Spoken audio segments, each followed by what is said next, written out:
The following is a special presentation of ABC Sports. He is Tyrone Wheatley of the University of Michigan, the most feared running back in the Big Ten. He is Dana Howard of the University of Illinois, the leading tackler in the Big Ten. Mr. Howard and Mr. Wheatley go head-to-head here in Ann Arbor. Another crowd in excess of 100,000 on hand as ABC Sports presents college football, a Big Ten conference matchup. The Fighting Illini from Champaign, Illinois against the Michigan Wolverines. And surprisingly, when you look at the Big Ten standings, you will note that Illinois is tied with Michigan. Those two are only a game behind the leaders, Ohio State and Wisconsin. With Dick Vermeil, I'm Brett Musburger. Nice to have you along with us. It's a beautiful Saturday afternoon in here. You know, you have to go back to 1966 before you can find an Illinois win here in Ann Arbor. But, Dick, you were telling me that this team comes in here with one of the finest defenses in college football. Oh, Brent, they lead the Big Ten against the run and total defense. They take the ball away. They lead in the takeaway division, and they rush the passer real well. Good defensive football team. All right, Dick, right now let's send everybody to New York. And here's John Saunders. And welcome to New York. We'll get you out to your game and the kickoff in just a moment. But first, let's update some scores. The Ohio State Buckeyes have done it again, scoring on their opening drive for the 7th straight time. They're blowing out Purdue. Iowa and Michigan State, this one a 7-point game as Michigan State stays alive in the race in the Big Ten. Nebraska beating Missouri. You see Nebraska against Colorado next week on ABC. Colorado is also winning. And West Virginia's Jake Kelchner, 4 touchdowns, 3 passing and 1 on the ground. We'll see you at halftime. Enjoy the game. Weather here in Michigan today, absolutely gorgeous. Jack Arute going to be very pleasant for you down there on the sidelines today. Indeed it will, Brent. You know, the toughest read for the Michigan coaches this year has been the emotional content of their team. They were listless and flat both against Notre Dame and their arch rivals Michigan State. But when they were underdogs last week in Happy Valley, they rose to the forefront and defeated Joe Paterno's team. And talking to the coaches all week, especially Coach Gary Moeller, he says trying to keep the emotional content of this team under control and productive has been the most difficult thing. The question that I've got is which team came out of the tunnel on this homecoming Saturday afternoon in Ann Arbor. Only time will tell as they go against the Fighting Illini. Yeah, Jack, a couple of weeks ago, they were embarrassed over in East Lansing by Michigan State, 17-7. Last week, they beat Penn State 18-7, and today, Lou Tepper, the head coach at Illinois, brings in one of the finest defensive teams in the nation. The question with Illinois will be whether or not the offense can be productive enough to stay in this ball game in the second half. You would certainly think that Lou's defense would be able to stick with Tyrone Wheatley over the first 30 minutes. At any rate, Michigan will go on the attack first. It'll be Illinois kicking off, and we'll be able to get an early look at Tyrone Wheatley, who came back with a clutch performance last week in Happy Valley.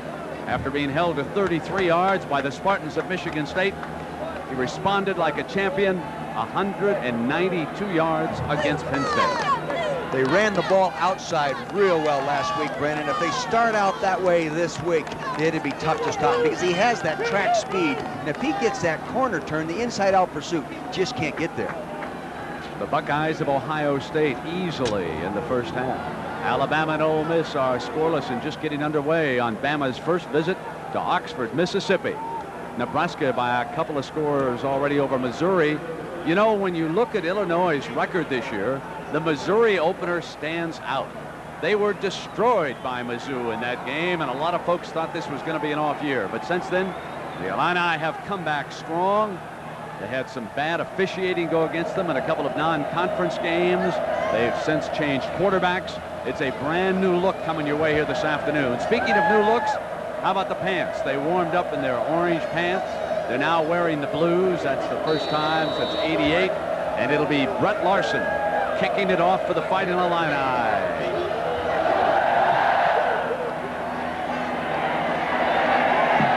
Mercury Hayes from the 4.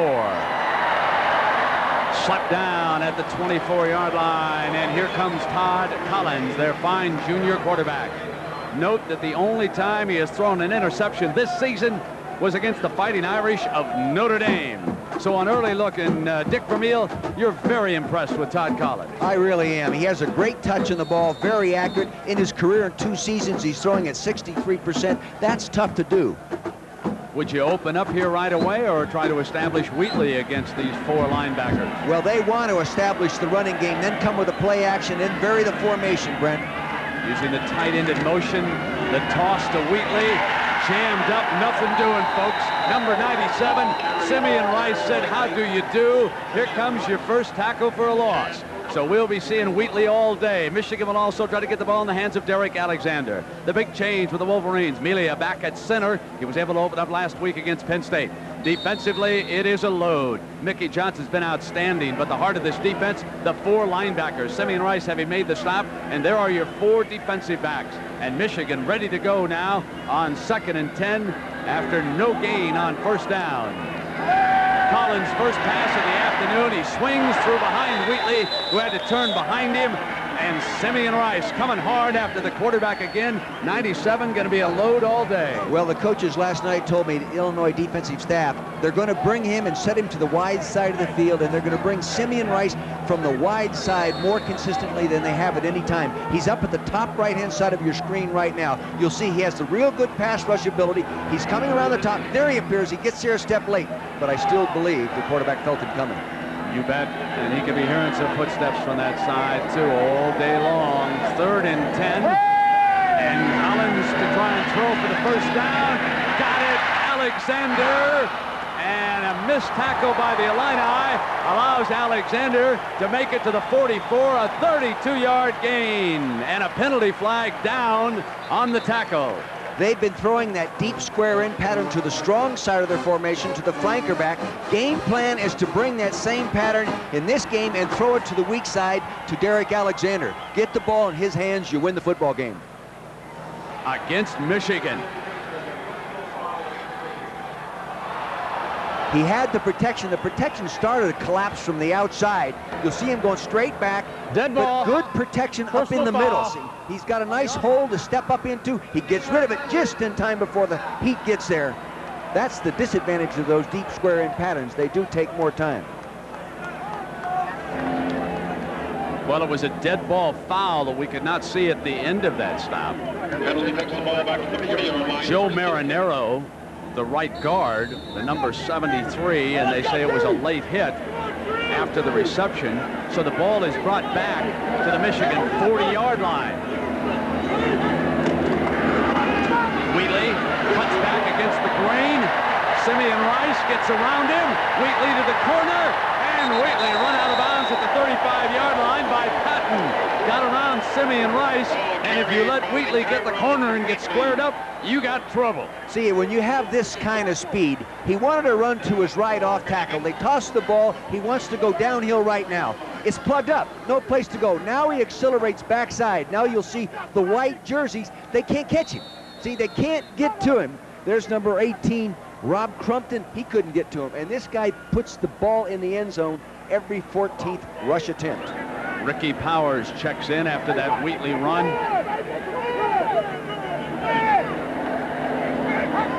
Hayes, the motion man. Here's Powers. He cuts back to the left and slapped down at the 39. Mickey Johnson. John Saunders, how about those Spartans of Michigan State? What are they up to today? Already beaten Michigan, almost got Ohio State. Today facing Iowa. Dwayne Goulburn 2 yards out. He's over 200 yards on the day already. They lead by 14. Brent. Quarter, they were favored by 14, sitting on that right now. Here it is 2nd and 14 after the 4-yard loss for Michigan. Ricky Powers stays in at tailback. He's behind Jay Foster. Play fake, Collins. Collins steps away from the pressure, throws to Powers, the safety valve, and Holasek whaps him at the 35. This is going to be 3rd and 11 now for Michigan. Trezell Jenkins, the offensive right tackle for Michigan, did a real nice job that time blocking on Simeon Rice, who'll be coming from the left side of your screen, and he almost gets in his face. He does a little pump move right here, see this? And then boom, he pulls it back down, slides over. Good poise by Todd Collins. Simeon Rice is a load, isn't he, folks? On every play, he's been a factor. 3rd and 10, even on Wheatley's 25-yard gain. He had to get around him on that corner. Collins, this time Rice is held up.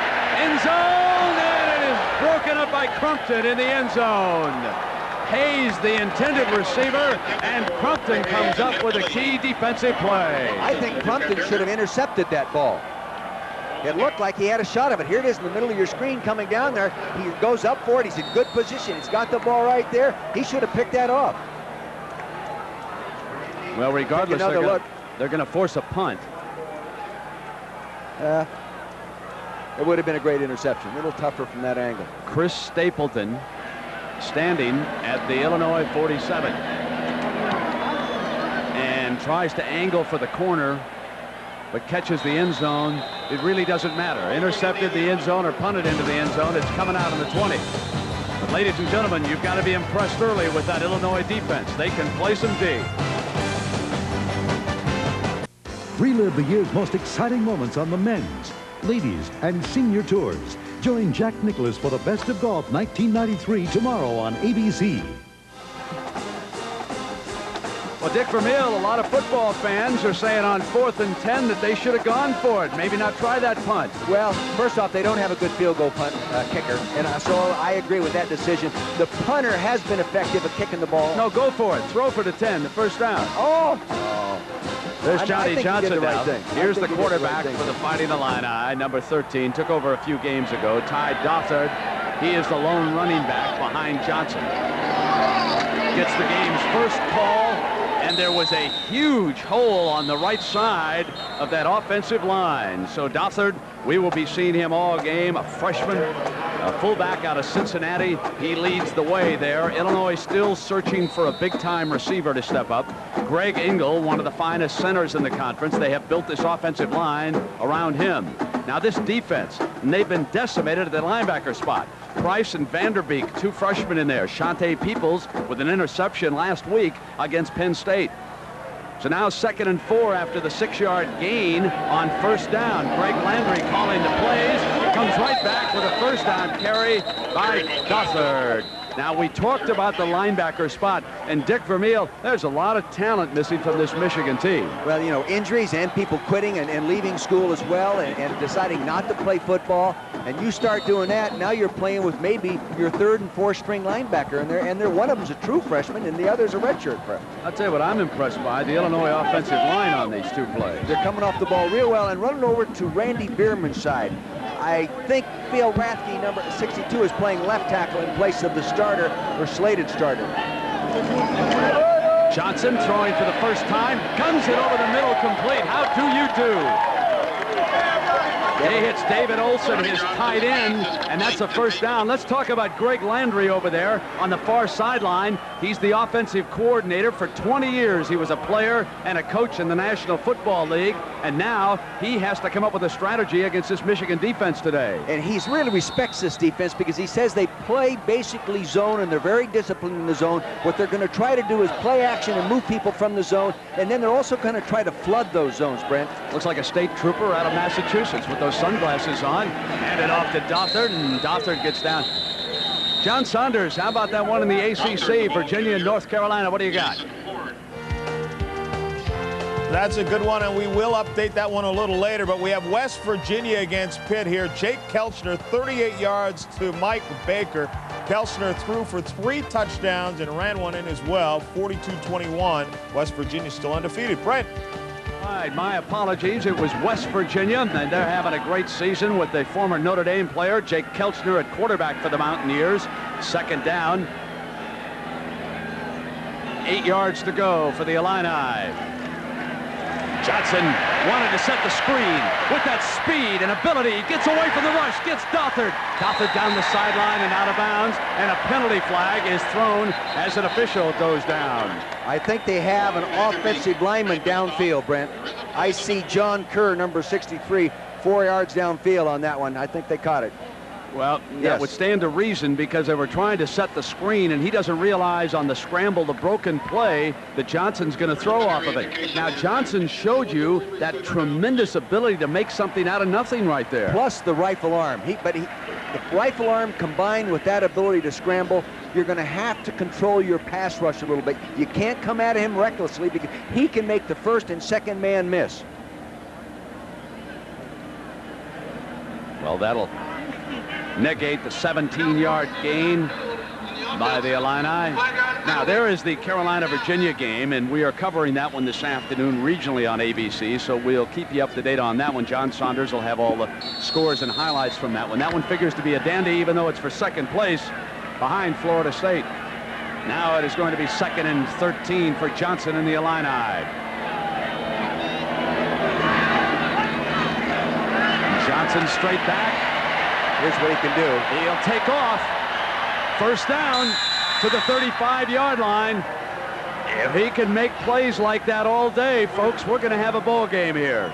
See, Brent, he's going back, and Greg Landry told us himself last night that he doesn't really understand reading coverages yet. He'll go back and look for the one guy. If he's not there, he's going to put the ball under his arm and become a quarterback draw runner. See, now he puts it under his arm and up he goes. He has that good acceleration. He's going to slide in right here to prevent the hit. You're going to have to control your pass rush lanes against this guy, or he will drive you crazy. Picks up 15. Starts his motion man. Dothert again, and there was a hole on that right side, and Dothert blasted across the 30. And let's go down to Jack Arute for more on Landry. Well, Brent, you mentioned that he might look like a like a Massachusetts State trooper. Well, let me explain to you why. He came from the University of Massachusetts. Outstanding quarterback in the Yankee Conference back in my days. And then he went right here to the Detroit area. Has almost 20 years of experience here. And you know where they sent him, why you had to meet with him so late last night? Because he was out scouting high school players. He's very much in charge of recruiting down here for the Illini. Remember, Jack, I'm the Michigan State fan in this group. That's right. 2nd down and 3. Dothert again. Dothert blasts to the 19-yard line. And this Illinois offense, we expected the defense to play well, but it's this offensive line right now. This is a clever little counter. They're using the backside wing over here to come on across and lead the counter play. Now watch him come across. See him? Now he gets in there and he'll go up inside. See him lead that? That's Howard right there. Did a nice job. Didn't get a physical block, but he got in the way. Here's David Olson, number 80. Now watch him just get a little brush block right there. That'll allow him to pick up about 4 more yards. Dothert, 5 carries, 31 yards. 1st and 10 Illini, their first possession. Johnson's first start in Ann Arbor. And Dothert to the 16-yard line, and Buster Stanley brings him down. You know, last week against Iowa, they were inside the red zone 7 times and scored all 7 times. So they're getting that offense on track. They're doing some clever things with their wing-back formation, leading them as we just showed, and they're also leading them off tackle as well, up inside tight. Last night, Dick, I really enjoyed talking with Johnny Johnson, young man out of North Chicago. He told me that all throughout his high school career, he only had 18 plays. That's all he ever had. He said it is so much more complicated here at the collegiate level. Off a nice play fake. Touchdown, Illinois. Johnson gets it to Ken Dilger.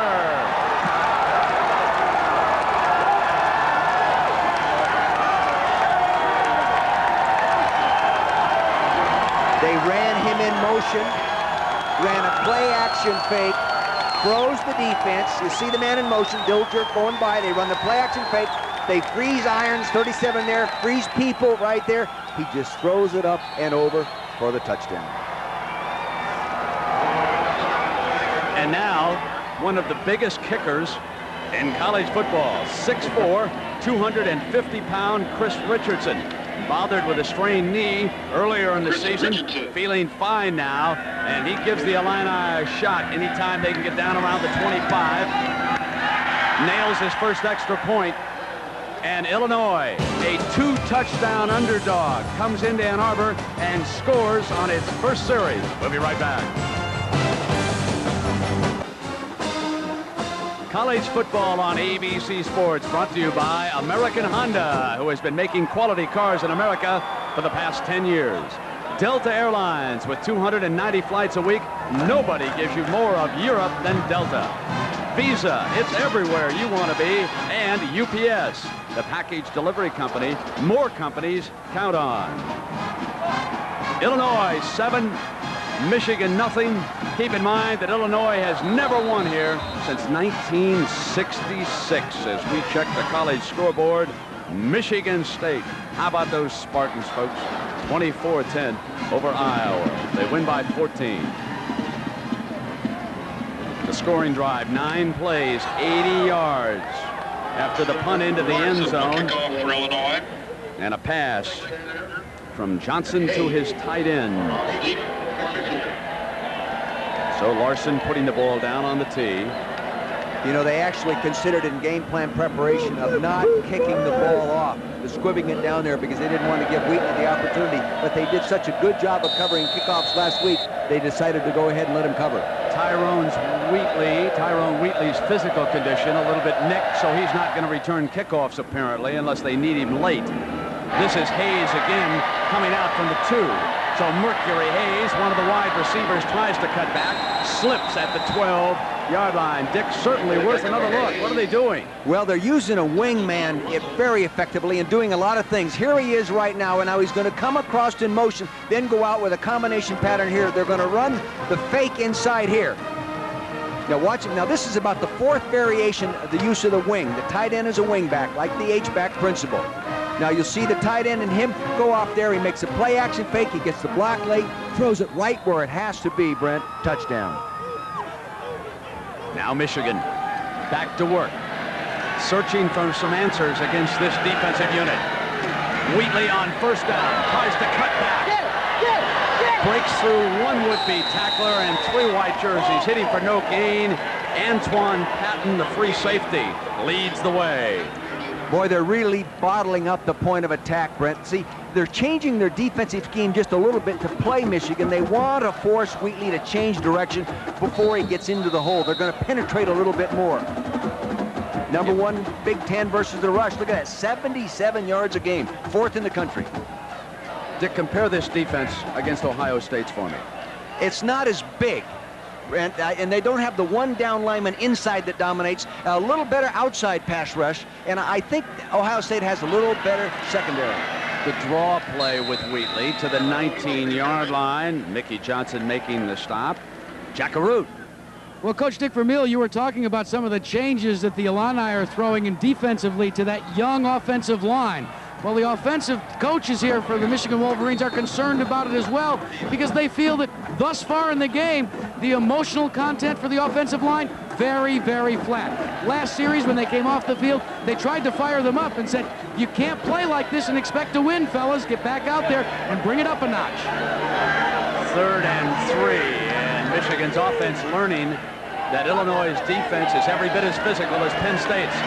Wheatley searches for daylight, not there, but a penalty flag comes flying late on the play.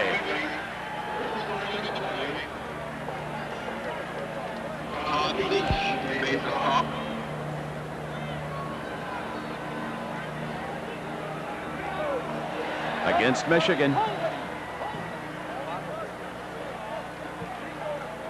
They didn't make it. They just refused the penalty and forced him to punt. Illinois will get the ball back.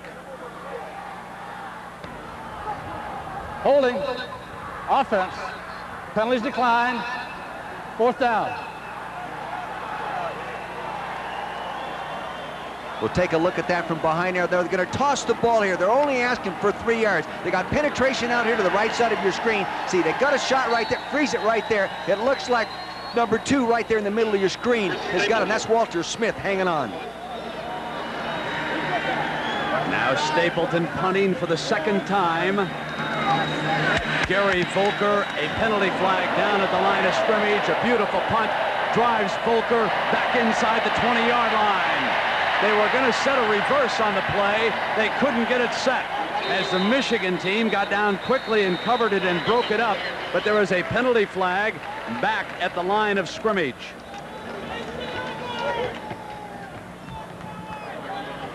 Ron Winter, our referee today. Oh, that's a 1st down. What a horrendous mistake.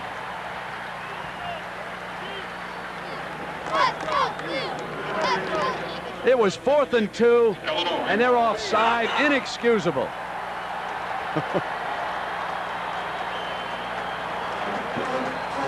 Look at Coach Tepper there. He can't figure that one out.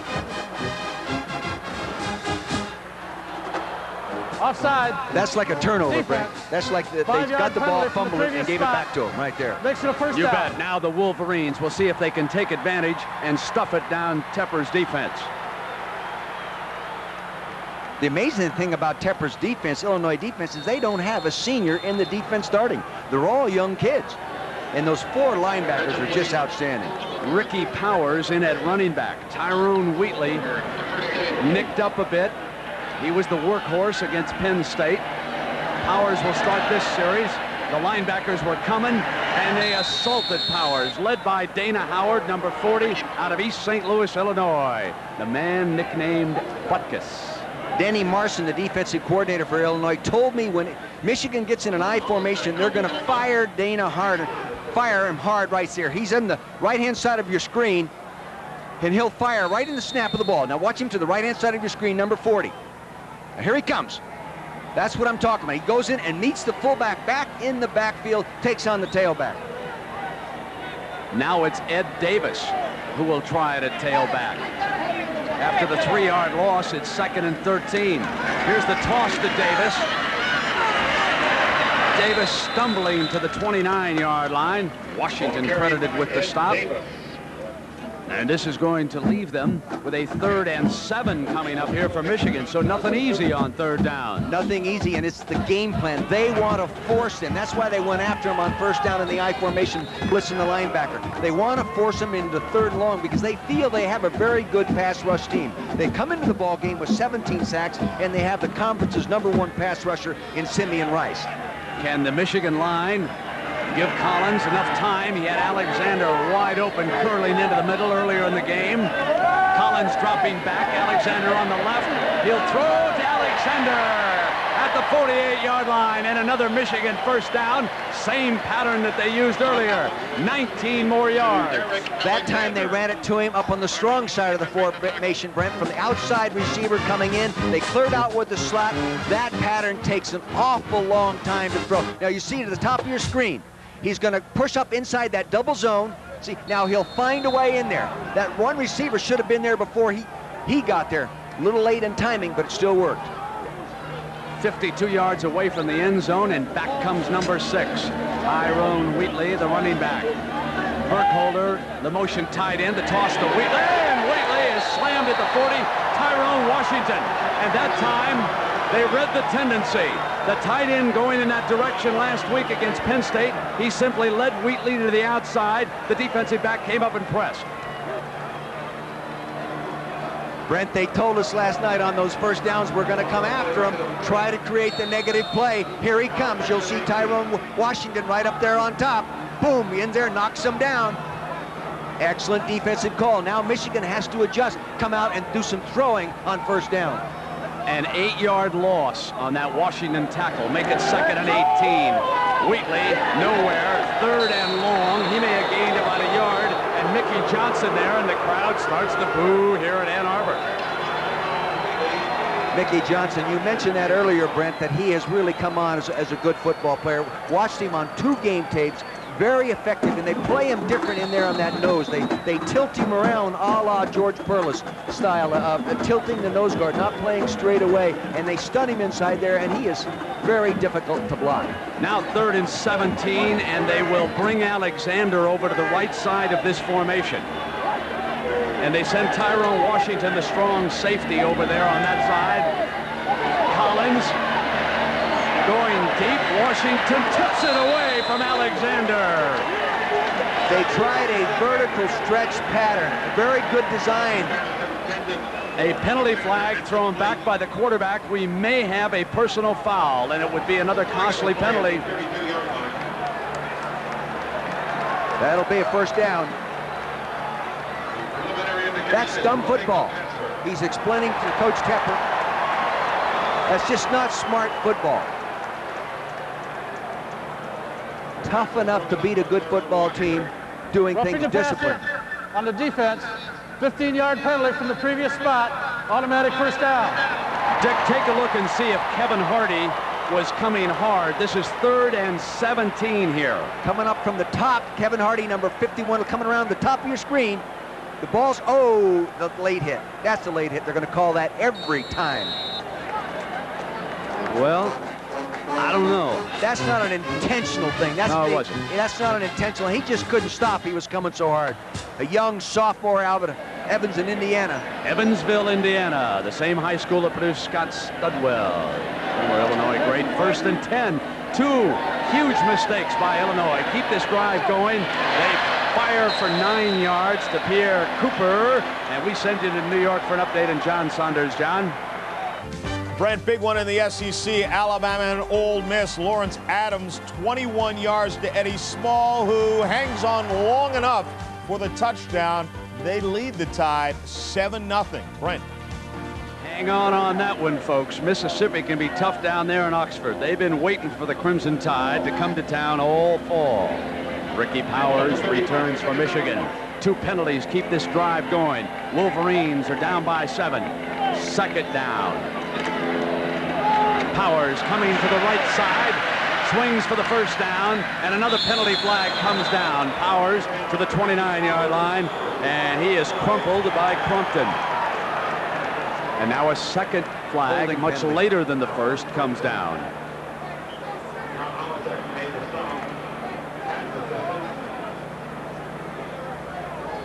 One official gave a holding penalty call.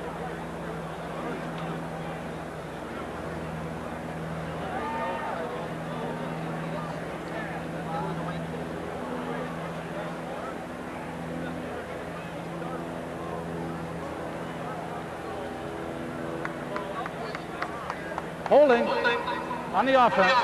It'll be a 10-yard penalty from the spot of the foul. We have a dead ball, personal foul on the defense. That will be assessed from the succeeding spot, 15 yards, automatic first down. 3 automatic first downs on penalties. Remember, this drive was kept alive on 4th and 2 with an offside after Michigan had punted it away. Then there was a personal foul on the quarterback. Now a personal foul down here, and these are killing penalties. You've got 3 examples of 10 guys in each series doing the best they can to stop an offensive team, and then 1 guy within each series doing something stupid and giving them a first down. Not smart football. Michigan trying to take advantage. Walter Smith is the flanker. Word from the bench, Mercury Hayes, the wide receiver, out with a bruised knee. They're a little short at that position because Thelman Malvo quit the team, we were told before the game. He's going to run a little track here and stay in school at Michigan. No longer a member of the Wolverine football team. Smith's your motion receiver. The toss end around.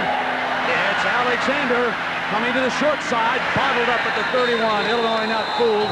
Kevin Hardy is there with the defensive stop. He was not outsmart. Good defense, good discipline. Plus, sometimes it's a mistake to try to block a man you're running a reverse to. Sometimes you're better off to go out there with nobody coming out there to block because the blocker attracts a man to the reverse. Now, let's see what happens here. He thinks he's going to get outside. You see a person there trying to block for the reverse. You're normally better off to turn that guy loose and hope that he pursues.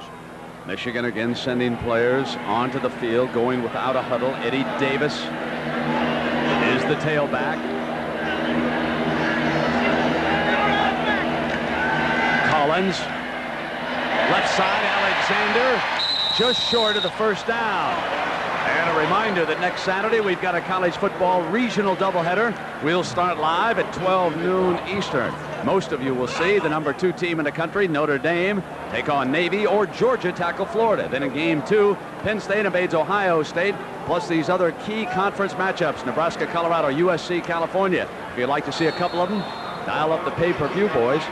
Hey, I got to dial up my hotel. I got to get ESPN over there. I couldn't watch the Spartans play against Iowa for about an hour today. Now it is 3rd down and short for the Wolverines. Illinois beating itself on this drive. The toss to Davis. Davis for the first down for Michigan. We come to the end of the first quarter. Illinois with one possession, marches 80 yards for a touchdown. They lead 7-0. Tomorrow night on ABC starts with America's Funniest Hour, featuring the kids from Home Improvement on America's Funniest People. Then Lois and Clark go undercover on the new adventures of Superman. And from America's master storyteller, Sidney Sheldon, Lori Loughlin and Perry King star in Stranger in the Mirror. Your Sunday night lineup on ABC. Here it's your Saturday night lineup. Oh yeah, I heard about it from this student body. No more cheering for the Spartans. Okay. Jay Foster and Ricky Powers make up the Michigan backfield. Starting the second quarter, Wolverines down by 7. 1st and 10 against the Fighting Illini at the 17-yard line. Powers on a cutback into the middle and the 13-yard line on that first down carry. Got himself about 4 yards as we take a look, Dick Vermeil, at the numbers from the first quarter. Well, actually, the numbers will be distorted because Michigan's offensive production, the drive has been kept by 3 defensive mistakes by Illinois. Here's score 7-0, plays 9, Michigan 21. Why? Because Illinois is committing the foul 3 times. Total yards, 85-102, no turnovers, time of possession, big Michigan. Second down. Collins standing in the pocket, hit on the release by Rice. It is caught. Touchdown, Michigan. What a catch by Alexander.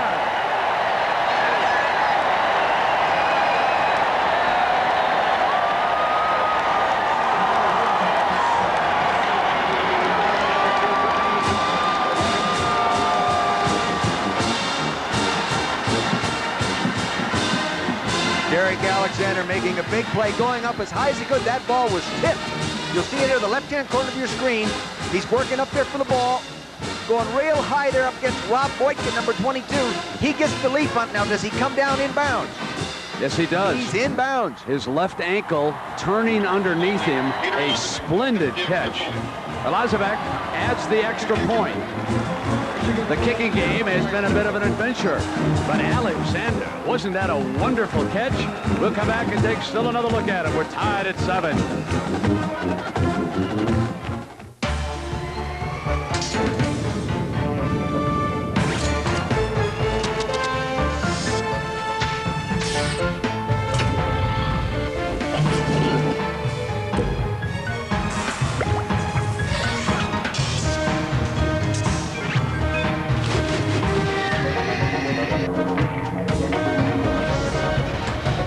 DeskJet printers from Hewlett-Packard.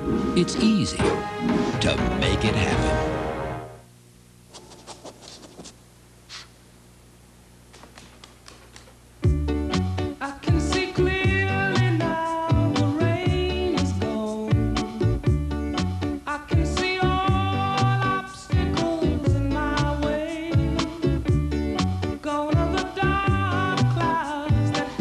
Presenting the RCA 52-inch projection screen home theater. It's bigger and brighter than almost anything out there. As expected, the shape is new and beautiful. As expected, it's quieter and has more space. As expected, there are dual airbags and anti-lock brakes. As expected, the automotive world once again revolves around one car. The new Accord EX from Honda. As expected.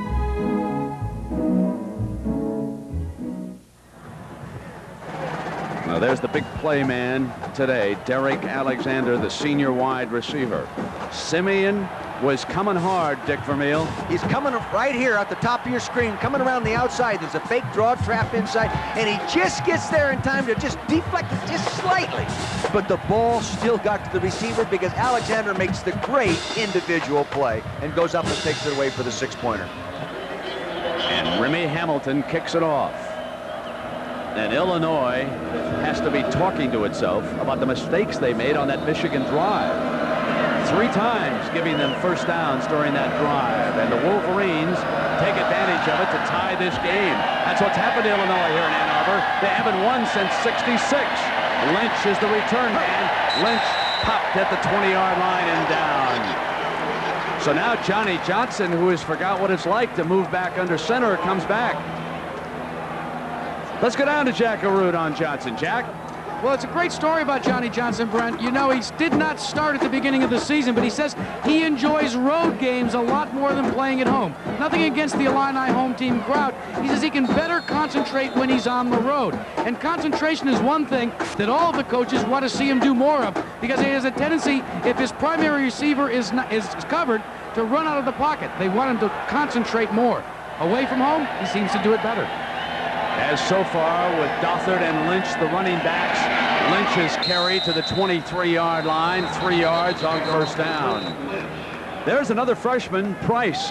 What kind of a linebacker is he going to be for Michigan when you broke the films down this week, Dick? Well, he is a true freshman, and he is more of a pass rusher type linebacker, down and 3 points down outside, rather than a true stand-up linebacker. He's a young guy out of Castleberry, Florida. Had 4 tackles coming to the ball game, getting his first opportunity to start. These two played a great game here a year ago. 22-22. A late field goal tied it for the Wolverines. Johnson fires on the money again. You've got to be impressed with his arm. That's a first down as he hits Woods. Buster Stanley was getting there. He's their best defensive lineman this year, taking over for Chris Hutchinson, last year's 11-sack guy. Number 60 in the middle of your screen, working on the best offensive tackle, Randy Bierman. Just a good battle, works. He's persistent. He just keeps coming. Maybe doesn't get his hands up quite soon enough. Dick and Johnson stay away from the interception, young quarterback coming into Ann Arbor. If they don't mix up the coverages on him, they're doing him a favor. See, they give him one look and stay in that look. I think he can maintain that kind of concentration, Brent. Ball at the Illini, 33. Here now is the toss to Lynch, and it's jammed up here on the short side. Nothing doing there. Excellent defense by Matt Dyson, number 91, Brent. He really held the point of attack, and then the blue jerseys really pursued like they did last week against Penn State. Matt Dyson is considered the best and most talented linebacker within this organization, and it could end up being one of the better ones of all time. 2nd and 11. And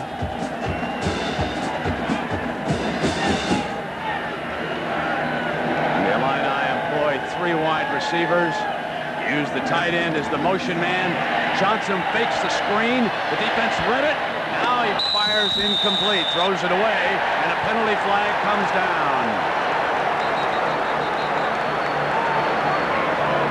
Well, again, they were trying to set a screen, and linemen were moving off downfield. This play has backfired twice on Illinois.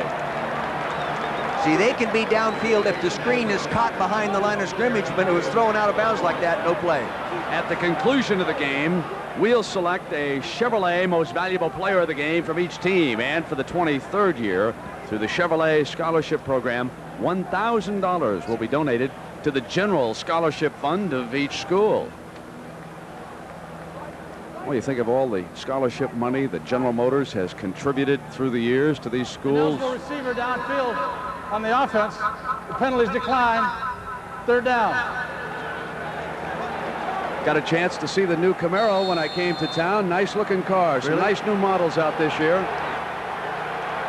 It is 3rd and 11.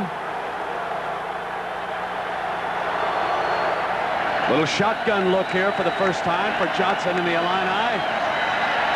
Johnson sees the field. Now he's going to try to run out of it. Throws, and it is dropped by Gary Volker. Incomplete. Illinois will punt it away. See, they ran a blitz. Brent came after him with real pressure. Good defensive call by Lloyd Carr. When you get blitz up front, you normally have tied in with blitz coverage, all man-to-man. See, here's just 3 receivers to one side. There's bunch number 7 covering his man-to-man. He turns him loose then to the safety down there below. Now they've got him picked up. No place to go with the ball. Larson will punt it. That's a horrible punt. That punt is going to be marked at the 39-yard line. Well, Brett Larson is normally their pooch punter. I don't know why they used him that time, Brent. A 6-yard punt.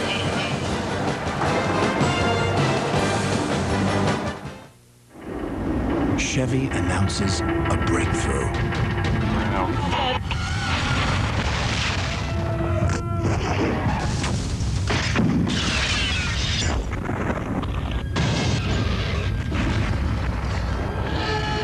Introducing the 94 Chevy S-Series Extended Cab, so new from the inside out. Everything else is history.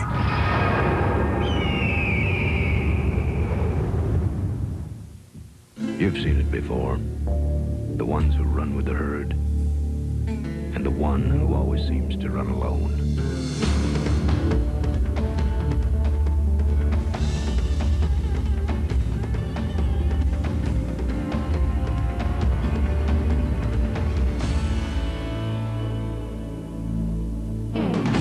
You don't see him often enough, though.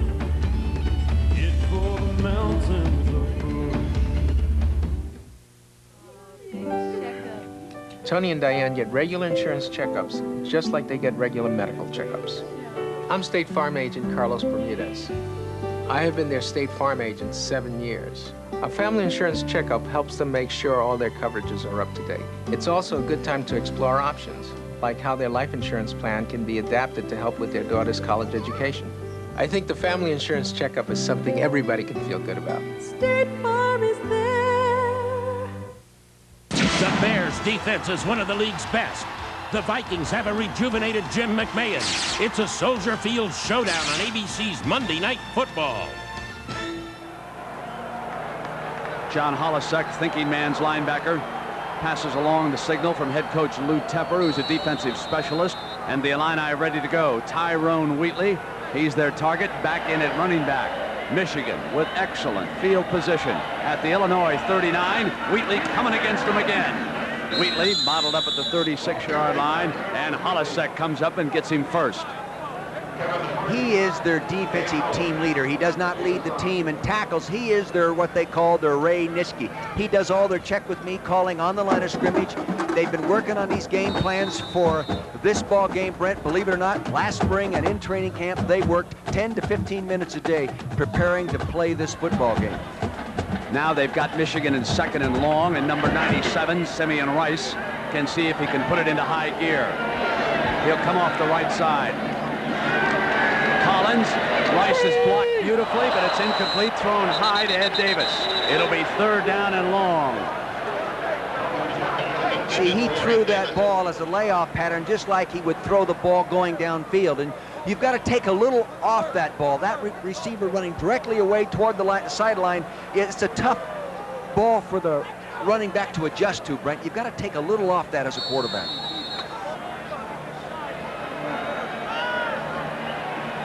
Michigan throws 3 wide receivers, now 2 to the right side, and Tyrone Washington, who's been all over that secondary, will go out with the deep man. Collins. Rice forces him out of the pocket, throws it away. Now they got him a sack. And they have whistled it down. You're exactly right. His knee was down, Dick. And the sack for a loss of 15 yards.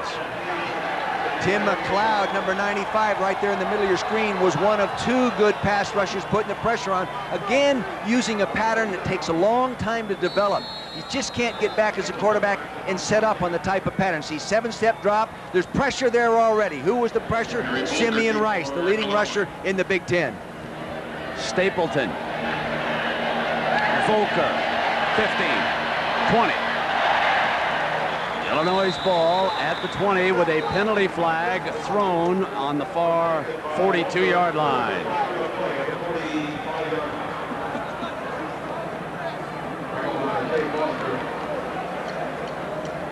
Texas A&M appears headed to the Cotton Bowl again, don't they? Meanwhile, Virginia with a field goal against North Carolina.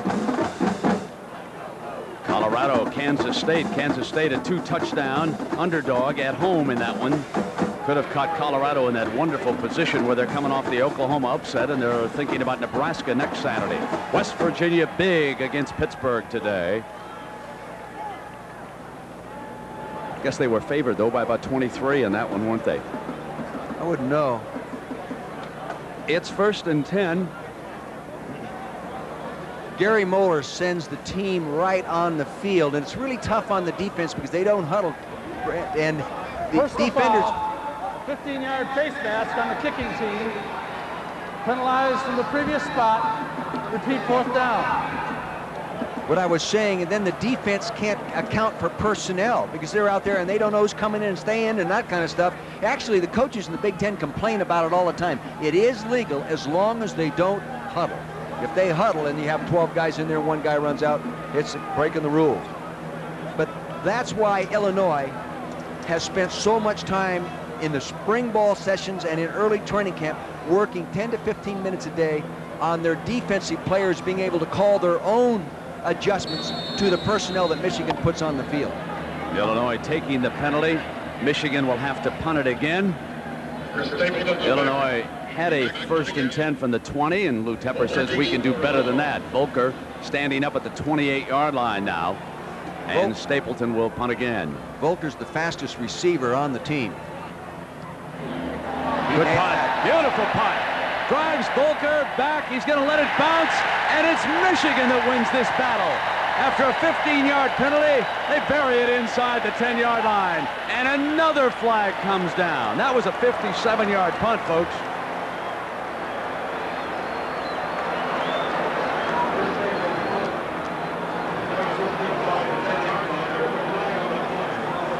Illinois all year has been victimized by some bad officiating against Arizona and against Oregon, and flags have been flying in this one so far.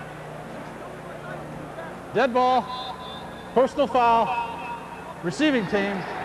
Dead ball, personal foul, kicking team. The penalties cancel. First down. Take a look here in the middle of your screen. You'll watch number 27, Steve King. He's involved in one of them. See if it gets there in time. You know, he turns around there. There's a shoving going on. No.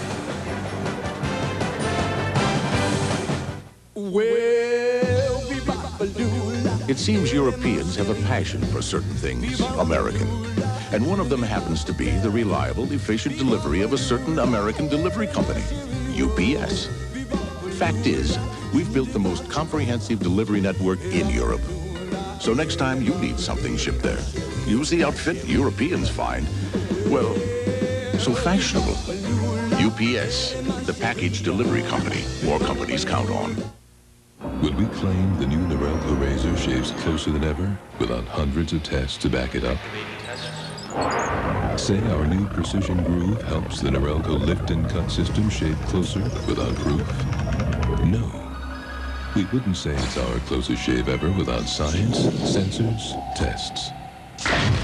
But of all the tests that prove it's closer, the most convincing requires a personal touch. The new Norelco razors, our closest shave ever.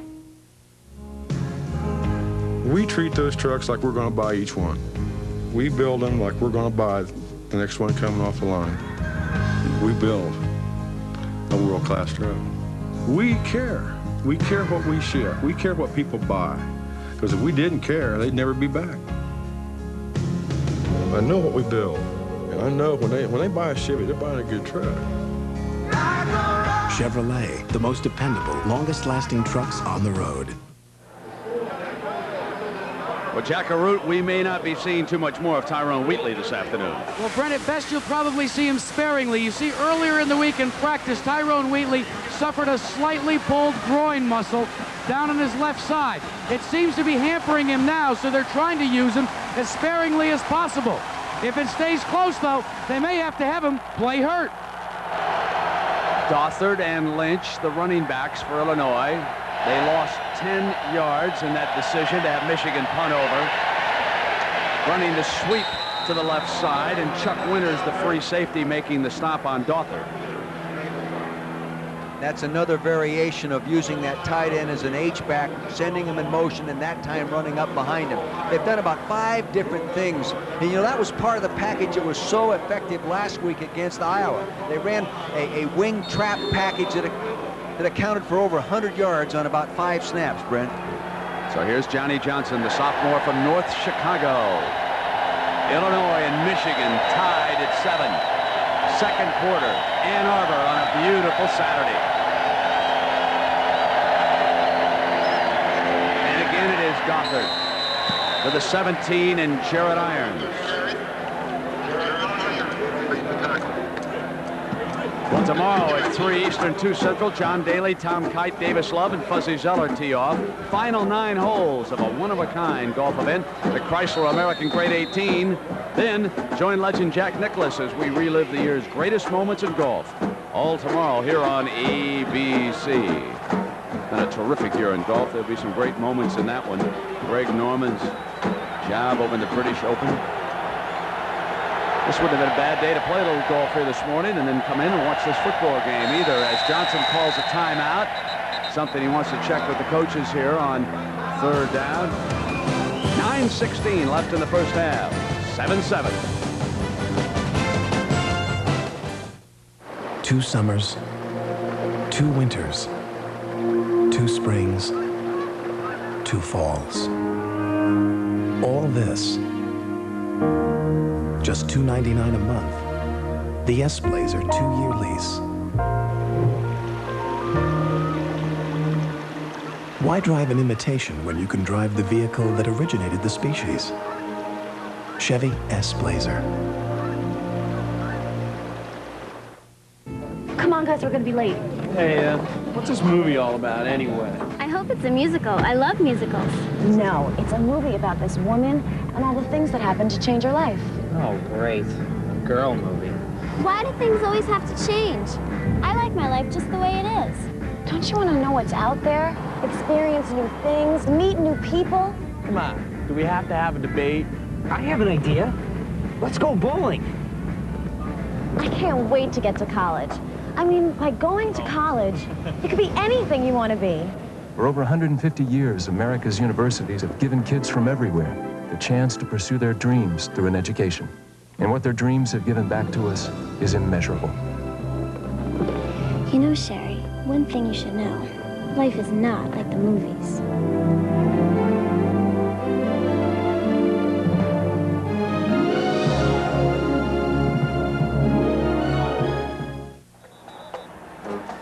Illinois has not won at Ann Arbor since 1966, but they came ever so close a year ago.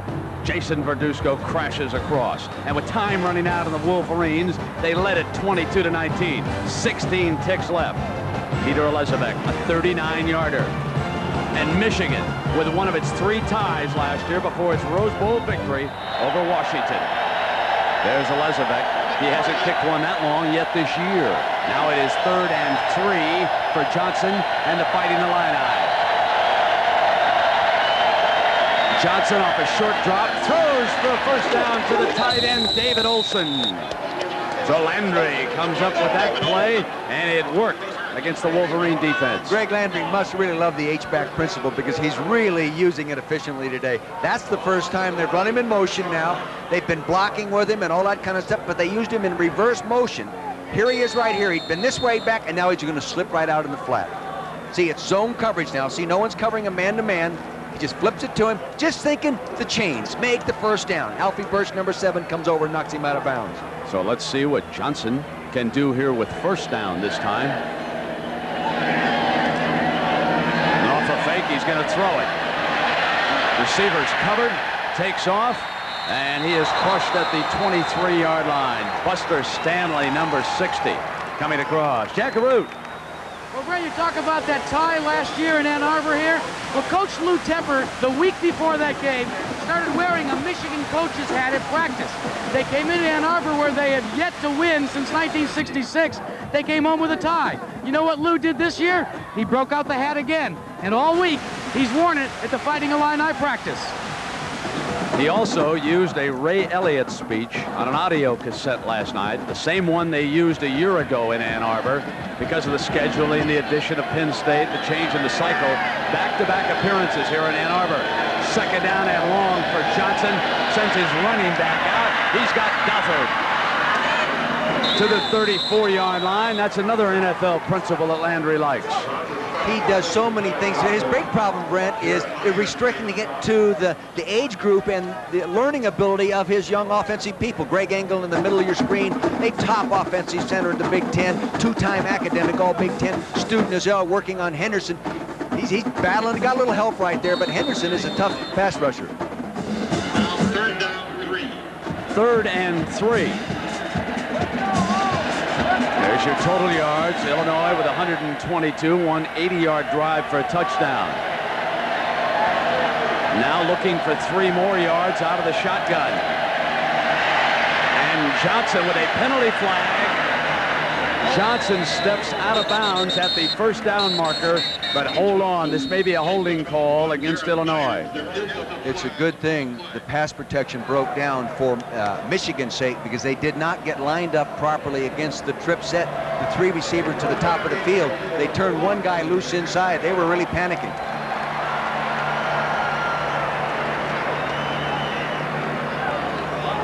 Now it's a tougher call for Tepper's staff.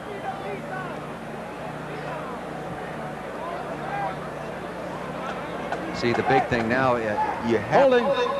Offense. 10-yard penalty from the spot of the foul. Repeat, 3rd down. Dick, one of the hardest things to teach a young quarterback like Johnson, who is also an excellent runner, is to stay at home in that pocket and try to pick up your 2nd and 3rd receivers. He told me that last night. He says, very hard. He said his one receiver's covered up and he'll just take off. Yeah, and it takes time to understand what the defense is doing. So he's talking to him more now in terms of a progression. 1 receiver, 2 receiver, 3 receiver, rather than relating it to the type of coverage.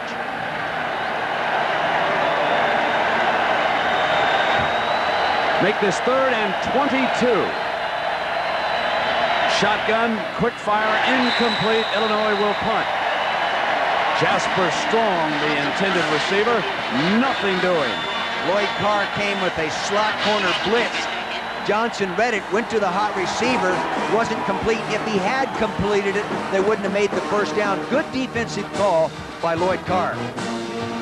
This time, Illinois uses Forey Wells to punt it. Brett Larson with a disastrous, what could have been a disastrous, actually. The Illinois defense held that last time.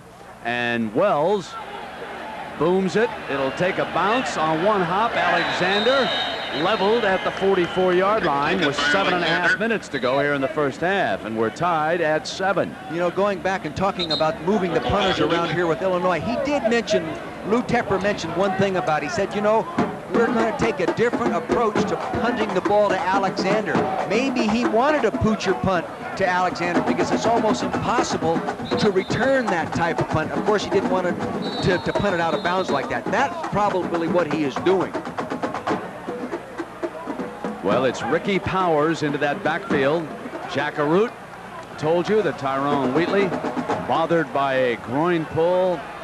He probably came in here a little bit nicked up. Michigan did not use him on kickoff returns earlier in this game. 1st and 10. And it's Collins to the middle, deflected by Howard. Incomplete. That play action normally eats up a linebacker. It means it just consumes him because he's going to attack the run. That time, Howard read the run, stepped up, saw the pass quick enough to come back and play pass defense. Good job by Howard.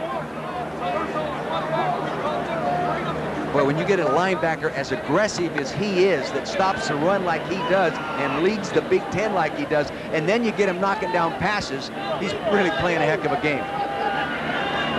2nd and 10. Mercury Hayes in motion. Collins faking again. Left side. Complete to Toomer. Slips a tackle. Toomer with speed. Bust to the 30. 25.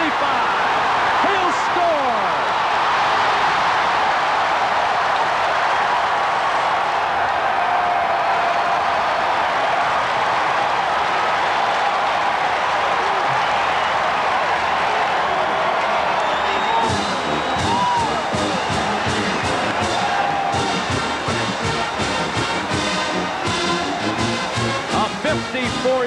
Scoring pass.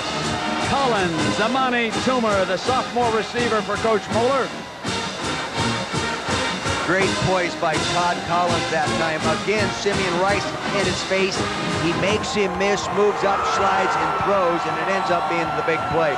Good job by Todd Collins, the quarterback. Elizabeth. Michigan leads. Good waggle action. They're going to fake one way, quarterback come out the other way. You'll see him now fake, little counter action. Now you'll see Simeon right there, 97, forces him a little wider. Sets up, takes the time, allows the pattern to develop. Amani Toomer gets it and shows his running skills. Poor tackling right there. You got to wrap him up.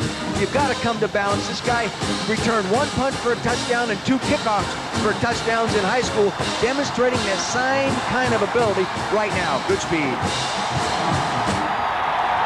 Couple of the Illini defenders over pursued on that play. Couldn't make the tackle off the cutback by Toomer that time. Wonderful 56-yard scoring play as Michigan will now add Toomer to that wide receiver bunch, which includes Alexander. Lost Malvow this week, who left the team. Walker and Mosley are back for Illinois. Hamilton. Mosley.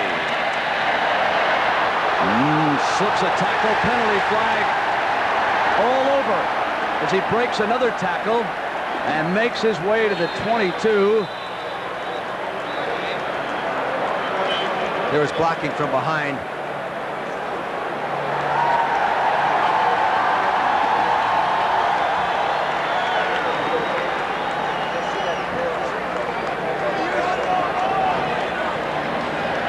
Illinois mistakes are the difference in this game, Coach. So far, and they're of course, those same mistakes gave him the first touchdown. They've got to control their intensity to help them, not work against them. To the left side of your screen now, you'll see Walter Smith, number 2, right there, freeze it right there. See, he just got nailed in the back. Good call. Jason Dulick, one of the wing receivers, came in and threw the illegal block. And Illinois must start this drive down in the noisy section. The students close by. Coming out from the 5-yard line, here is a real test for Johnny Johnson.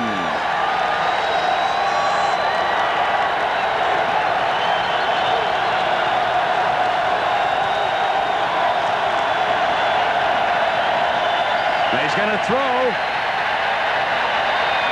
Johnson is receiver slipped at the 35. That was Jasper Strong, covered by Alfie Birch. With more experience, I really believe Johnson would have put the ball under his arm then and run the football. Get out there, because right now if he has to punt from there, Brent, his punter's back there right by the back goal line. He really should have put that ball under his arm and run it. Kansas State has taken the lead in the 4th quarter on Colorado. Oh, that would be a major. Tell you, Smith at Colorado, at Kansas has done a great job. Kansas State. Coach Snyder. 2nd down and 10. Dothard to the 11-yard line. This will be 3rd and 4. Boy, a guy that's really playing hard inside on defense, trying to get back his starting job is Tony Henderson, the nose tackle. He's been alternating in there, but he wants to start again, and he's playing awfully hard. You'll see him right in the middle of your screen. Watch him battling there with Engel. He's tilted on the center's nose, ball snap, bang. Now look at him work. He's working, he forces the ball to go back. See, now there should be a man right there filling that hole. Good job, a nose guard play by Tony Henderson. 3rd and 4.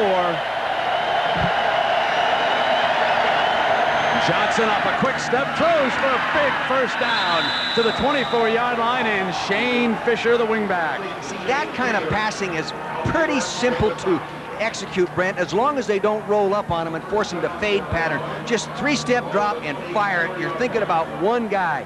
Watch the 3-step drop and get rid of it. 1, 2, 3, bang, there it goes. Just slant pattern. Good job, good execution. One of the differences Landry found with college football is you do not attack individuals as you do in the NFL. You attack systems and schemes, and that one worked perfectly on the slant that time. 1st and 10 for the Illini. Dothard on a cutback through a big hole in the middle. Dothard slams to the 45, and another first down with a 21-yard run.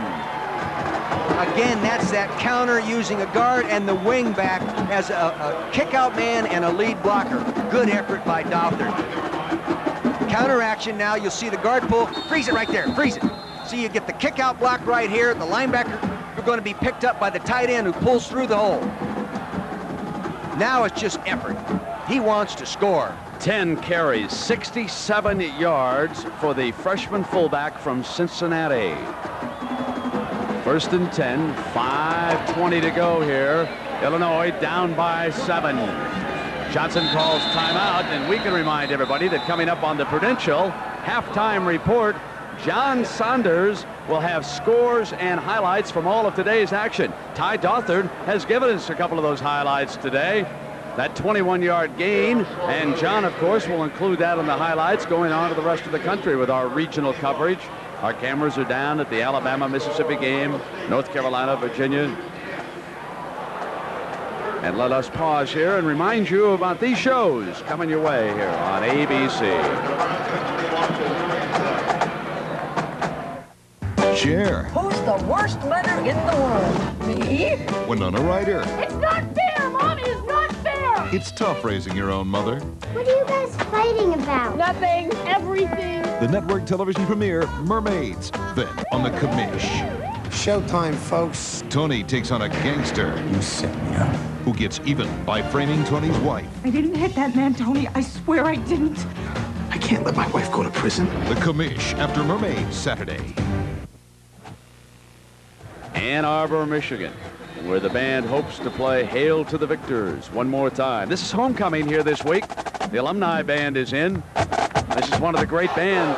I'm not sure that they're number one in the conference this year. A lot of good ones around there, folks. Ohio State, Michigan State, great entry. Gotta like the way Wisconsin's coming on. First and 10 now. And Johnson scrambling. Across midfield to the 47-yard line. This is going to leave Illinois with a 2nd and 3. Johnson has completed a few passes. Now he wants to forget his scrambling ability. He wants to throw more complete passes. It took him a little while there to decide he was going to run the football, gaining a confidence in his ability to throw. First 3 games, look at that, 8 points a game. Last 3, 29.7 games. And the big change, Johnny Johnson inserted at quarterback, the sophomore from North Chicago High School. Second down, 4:40 to go now. Dothard, hole is jammed up, and I think he's still got the first down. Left side of that offensive line, they've had some injury problems over there, Dick, with Mike Suarez. Phil Rathke is filled in. Derek Allen at that guard spot. But they're taking that big tight end and using him as a guard to lead in on the linebacker. Now watch this. They broke the same play earlier. See, they're just asking for a couple yards. He's reading, bang. He gets on the linebacker. There's the first down. See, if he doesn't get on that linebacker, they don't make it. And Rathke was lined up at tackle. They had another tight end there, so they hit with 2 tight ends and Rathke on that side. First and 10 for the Illini now. 4:14. They trail Michigan by 7. Johnson rolling to the right, wide open, complete at the Michigan 30-yard line, and Greg Custer. Greg Landry has put together a very, very clever package because the package goes back to last week's success in Iowa. They didn't throw to the man in motion. Here he is coming in motion. He will come through. Instead of blocking, he will come on through for a pass. Last week, all he did was trap block. So now they're playing that trap block, no one covering pass. Excellent game planning by Greg Landry and his staff, Mike Deal, offensive line coach, and Lenny Willis, the running back coach, doing a good job. 13-yard gain, first down at the Michigan 30. Wolverines lead it by 7. Dothard sprints on the draw to the left and to the 25-yard line. It'll be 2nd and 5. Mike Vanderbeek, the redshirt freshman linebacker, coming up to make the stop. Dick, what about Steve Morrison? He's starting to work out now for the Wolverines, is he? I think he's going to make it back, Brent. I really do. And talking with him, you know, he had the injured knee, and he was the guy they acknowledged to be the best linebacker and an All-Big Ten guy and a Butkus Award nominee, and they need him back. They need him. Landry continues to use 3 tight ends. Using the H-back principle, bringing wide receivers in motion. And then running with Dothard on a cutback short of the first down. This will leave Illinois with about a 3rd and 2 coming up at the 2:50 mark. They blocked that well enough to be more efficient play than it was, Brent. The running back got off course on that. He should have stayed with his trap block and lead block and not turned back up so soon. He'd have had his first down. Chris Richardson starting to warm up the right leg in case they have to settle for the field goal. This is 3rd down at the 22-yard line, needing those 2 yards for a first down.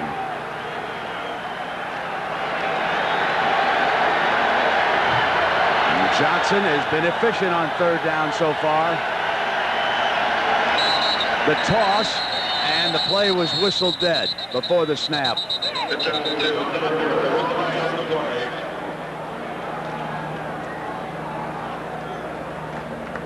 And Illinois has made a lot of mistakes here in the first half. Kept Michigan alive on that one drive 3 times. Dead ball. Ball start. Offense. 5-yard penalty. And instead of 3rd and 2, it is now 3rd and 7. That changes the play call, obviously. This would even leave Richardson with a little bit tougher field goal attempt if they're unable to pick up the first down here. Illinois trails it by 7. We've got 2:17 to go. They're in a trip set here. They have been going in motion out of that.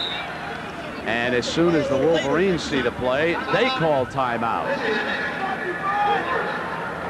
So Landry changed the call over on the Illinois sideline, and Moeller's defensive staff counters with a timeout after taking a look at the alignment. See, he not only changed the play, he changed personnel in there, and Moeller didn't like the matchup personnel-wise, so I really think he's going into some nickel coverage people right now on this 3rd and 7 situation. And they sent an H-back, another tight end onto the field, and they couldn't get the defensive subs onto the field. So it was a wise call of timeout. Carr signaling it in from the sideline, and quickly the Michigan staff asked for that timeout, and you can see them now assembled around the coaches.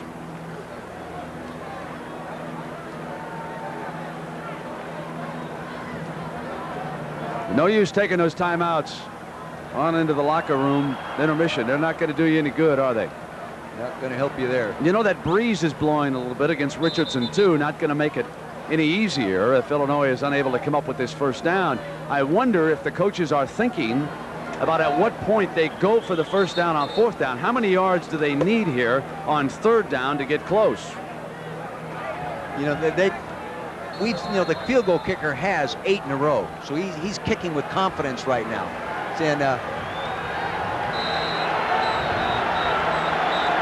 here's the 3rd down for Johnson and the Illini. The big thing he doesn't want to do now is take a sack. If he gets under any kind of pressure, he wants to advance the ball as best he can. Well, Ty Dothert, who is lined up at fullback, has been able to slip out as a receiver for the Illini, needing those 7 yards for the first down. They'll use Lynch as the motion man. Quick, and it's Jasper Strong short of the first down. They are a good 2 to 3 yards short of the first down on that stop by Winters. You know, again, what they did, Lloyd Carr, the defensive coordinator, blitzed the man off the slot, brought him, they read it as a hot receiver, they dumped the slant pattern, which is high efficiency, but you don't always make the first down. Check that, they gave him a much better spot. Ooh, they did give him They gave him a wonderful spot. Instead of a couple of yards, they're inside of 1 yard right now. I don't know, Coach, with Johnson's running ability. Personally, excuse me, Brent, I think if they don't make it now, they go for it on 4th down, for the first down. Decision time for the Illinois staff, right? They got it. Holy Let's cow. take a look at that spot. Lou, you got one back, I think. Let's see. Here's the right side of your screen. There's no way. Bang. That's wow. He didn't get close. Oh, that was Christmas came early on that one. I want that guy doing my books. I thought you already had him doing your books. Yeah. 1st and 10 for the Illini. Ball at the Michigan 20. 1:52 to go now in the first half. Michigan leading by 7. Dothert, huge hole. Dothert to the 14-yard line. There's that same counter play. See, the backside defensive end is coming upfield.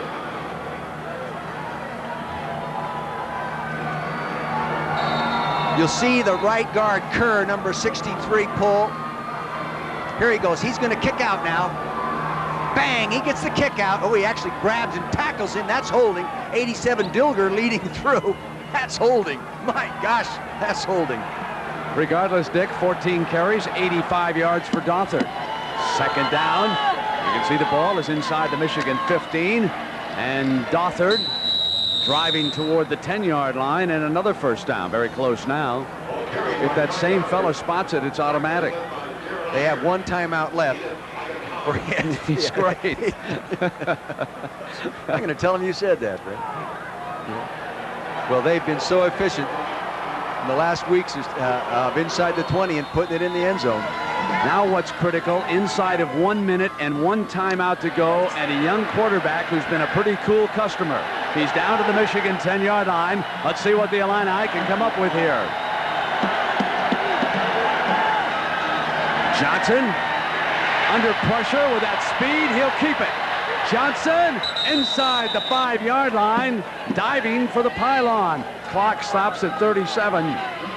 See, down here inside that 15-yard line area, you normally like to play some man-to-man coverage, but if you play man-to-man coverage and the quarterback scrambles, nobody sees him unless you apply somebody to spy on him. Nanif Aga Khan right there flushes him. See, now he wants to be a runner. Really dangerous, especially inside the 15-yard line. One thing we won't see is 2 straight quarterback sneaks this week. Kind of doubt it. Here comes Illinois. They've had a chance all week to think, what would we have done if we had been Joe Paterno and Penn State? Here's the answer. Slipped and sacked at the 9 as he went down with Tony Henderson. What a great goal line defense. Tony. 4 straight plays against Penn State, and now on first down they bust across on the Illini deck. Good penetration. They were running a little waggle pass that time, meaning faking one way and going to come out. Greg Landry was going to throw on first down here. But Henderson, right in the middle of your screen, number 79C, they didn't block him. It was a mistake, a blocking mistake. See, Joe says if I'd have done that, they'd come across and sack me for a 6-yard loss. All those second guessers in Philadelphia, take note of that. That was a blocking mistake by the offensive line. I think the quarterback sneak, he would have walked in myself. You got to love it. Now it is going to be 3rd and goal after that 6-yard loss from the 7-yard line. More importantly for Johnson and the Illini, 30 seconds. That's their last timeout. I'm not sure of their blocking scheme on this, but I believe you'll see right here, Henderson here going out this way, and they turn him loose. The center blocks back. Somebody is wrong. Nobody blocks him. He ought to make that play.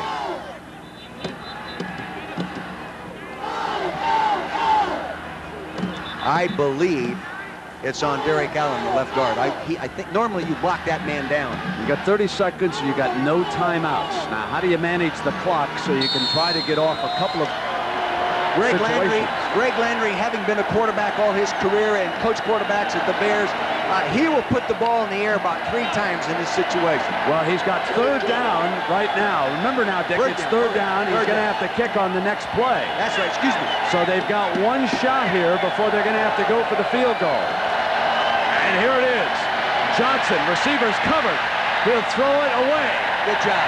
Very good defensive job by Michigan. Henderson on the 6-yard loss, and Illinois sends in the field goal team. 24 seconds to go. Let me ask you this. Would you ever think about calling a fake field goal right now? I have done it, Brent. I have done it. When I have called, I wouldn't do it today, but in my own career, I have done it when I thought I was playing a team that was better than I was. And the only way we were going to beat him was with the unusual play. I would do something like that. Isn't Michigan better than Illinois? Well, they're playing them so even right now, they may not feel that way. Okay, 8 field goals in a row. This is a 25-yarder, and the Wolverines. Here's a timeout. Jackaroo, what about that big fella who's about to attempt the field goal, we think, for Illinois? Well, if he does attempt that field goal, Chris Richardson may have thought about that all the way back when he was a senior in high school. You see, Brent, he hailed from a small town, Richardson, Texas, and didn't get any inquiries about playing football in college in Division 1A. So you know what he did? He took his home video machine, went to the coaches, got some of his high school plays, and he put them together in a tape. And he did a mass mailing to Division 1A schools. University of Illinois was one that followed up on it. The rest, as they say, is history. But now he's going to be out here in the deep part of the Michigan Stadium feeling the pressure of this homecoming crowd. But I'll tell you what, there's a lot of pressure when you're trying to generate a scholarship to go to college as well. And he rose to the front with that. Who knows what'll happen on this kick, though? All right, Jack, and here is the young man, Richardson, probably named after his granddaddy, huh? Probably settled that community. Took a six-shooter and said, settle down here, men. Well, he's had 8 in a row. He's kicked 8 straight in a row. He had a knee injury earlier, and he missed the first 4. The knee's healthy now, and he's made 4. The last kicker to kick a good streak was Chris White in '84, had 10 in a row. The punter, Wells, is the holder for the Illini. And Richardson bangs it through. With 21 seconds to go, Michigan leading Illinois 14-10. That's a good mental lift, too, as well as a three-point lift. That's a mental lift going in there. You know, they have really pointed to this football game since last training camp, last spring ball, and that's a good mental lift for them, Brent. They had more confidence. Coach told us last night, Coach Tepper told us the team had more confidence coming into this game than they did last year, and they tied it. That tie, they build on their confidence level in coming in here, and he said, we're not cocky, but we think we're going to win. Have to avoid the mistakes, though, to stay with it in the second half. No question. Tyrone Wheatley returns. He will attempt to haul back a kickoff if Illinois puts it in his hands. You know, that to me doesn't make sense. If you got a groin pull and you've been sitting on the bench for a long time and you catch the ball as a kickoff returner, that's going to be a longer run than you would normally make just running out of the backfield. I'd personally, with that situation, I'd let him go in at halftime and not take any chances and give him a little treatment and then come on out. Of course, I'm not a trainer either, so. Well, let's see if Illinois puts it in his hands, and I would. Derek Alexander is back there. They're going to kick it along the ground and keep it out of both their hands. Picked up at the 29-yard line by Shea Foster, the fullback. And Foster takes on a couple of white jerseys and out of bounds at the 38-yard line with 16 ticks of the clock left. And let's remember that Collins, accurate passer, a couple of dangerous weapons in Derek Alexander and Amani Toomer. They've both scored for the Wolverines today, and there's a third wide receiver by the name of Mercury Hayes, who scored last week against Penn State. Walter Smith is also there. So there's talent galore here. Any one of them is capable of making the same big play that Amani Toomer made. They have been disappointed in the receiver corps, saying they haven't gotten that kind of play out of them coming into this ball game. They got one today. They didn't do it. It's Wheatley. Wheatley for a first down at midfield. 10 seconds. That draw trap. Good call. No chance of turning that over unless the ball carrier, of course, fumbles it. But good call. They have the one timeout left. No, Michigan using that timeout, and now they're 10 yards closer, half the field, to try and come up with a big play here with 10 seconds to go. This is a big play team. Michigan has featured that if there is any change from Schembechler to Moeller, it's the fact that Michigan will hurt you more with the long play. That doesn't mean they're more efficient.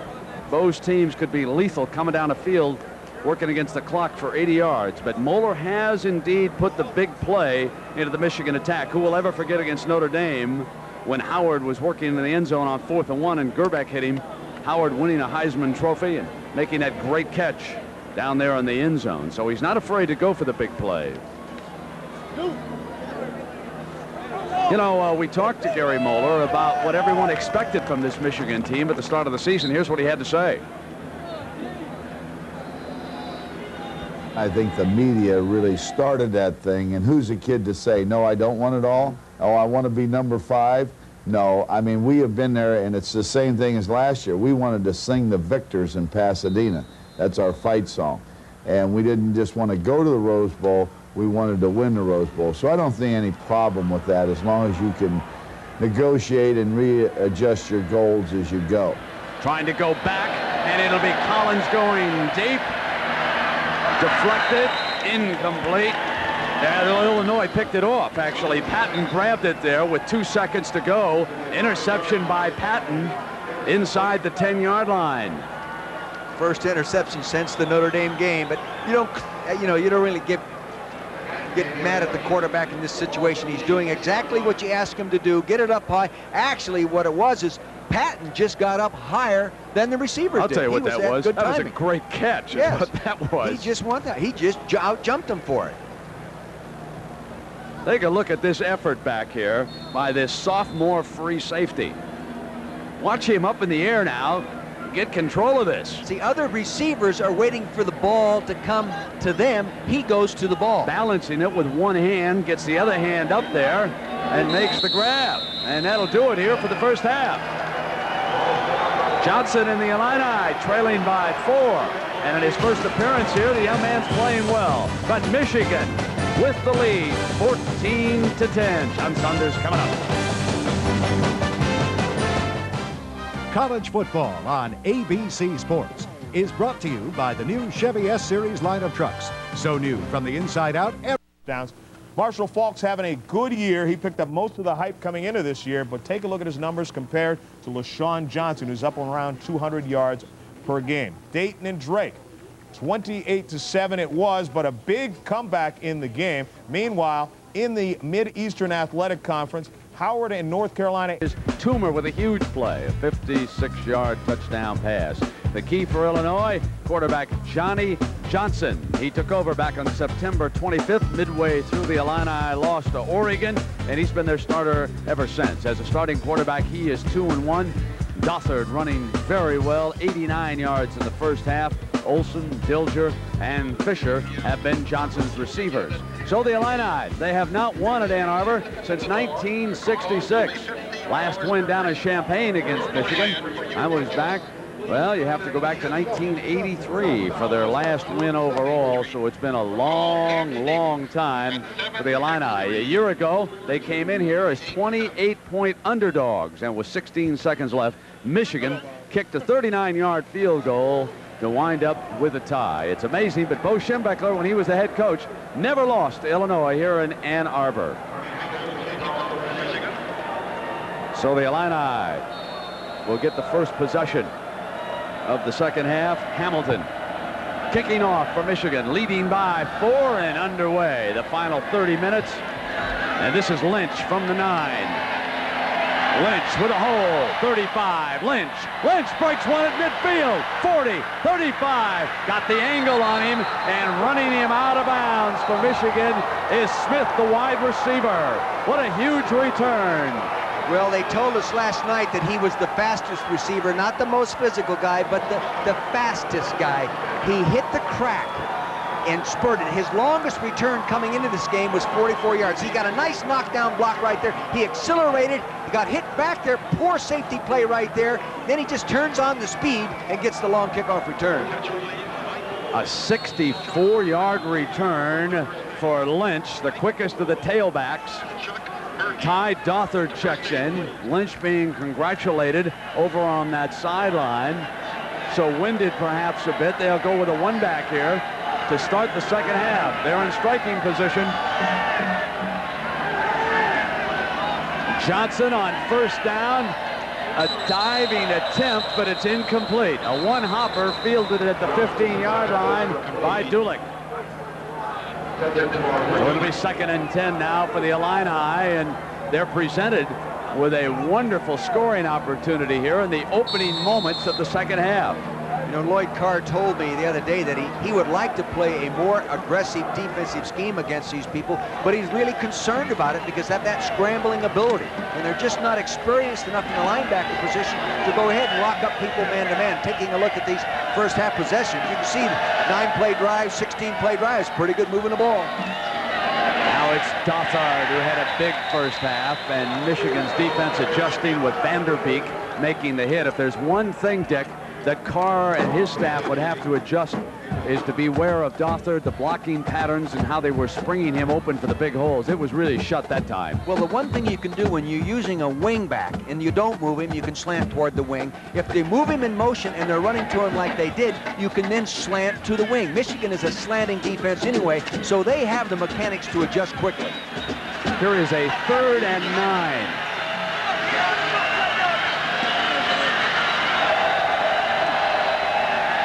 Johnson, Dothard, 20, and down to the first down.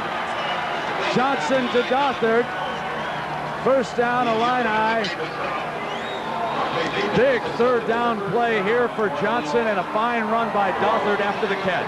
You know, he's showing so much more poise than he did last week in watching the game tapes. Now watch him just drop back here. See, he gives them the motion foot right there, puts the man in motion. Dulick heads up top of the screen. Then he gets back here. Now watch him just sit. Poise, turns and throws. He knows where he's going with the football. At 1st and 10, Dothard, who has run tough all day on a slant. Dothard crashing to the 9. I'll tell you, we've got to be impressed with how tough this Ty Dothard out of Cincinnati is. Well, you know, they told us last night that he wasn't real fast, but he was tough and powerful and had good balance. You'll see coming from the end zone here, you'll see again the lead block using the wingback. See, that wingback widens them initially anyway. You see, they get that little crack. Just the fact that he lined it up as a wing widens that outside linebacker. Shante Peoples, number 3, missed a shot at him, and already he has rushed big for 96 yards. Second down at the 10-yard line. Johnson gonna throw for it. End zone, touchdown. No, wave it off. No, couldn't hang on. That was David Olson. Looked like he had him, didn't it? It did look like it. He didn't get his pads down to the ball quick enough, Brent, and he didn't hang on to it. Low balls, you got to take your whole body down there. He just wasn't able to make that play. David Olson, the top of your screen, right in the middle. Now see him, he's right there. That's actually throwing just behind him a little bit. He dropped it. Little different angle. Good shot, cameraman. David Olson right in the middle. His dad was his high school football coach. He's going to be upset with him on that one. He should have made it. Illini have to be thinking about picking up the first down. They need to get to the 6-yard line for that on this third down. Dothard steps inside, and he'll be short. He'll be short. Fumble, Michigan!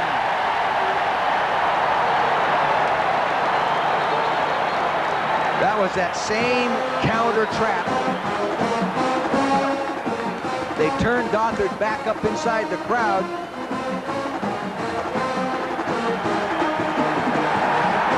Jarrett Irons with a huge play for the Wolverines. Here it is, number 7, the middle of your screen. There's the kick-out block. There's the tight end, Dilger. He misses the linebacker. And Irons really gets his hat on the football. The ball's on the turf. Nice play by Jarrett Irons. He also recovered it. Hard to do that. Cause the fumble and recover it yourself. Good concentration. Tyrone Wheatley trying to fire up the crowd here, leading the cheers as he steps back to the Michigan goal line. 1st and 10 coming out from the 7-yard line.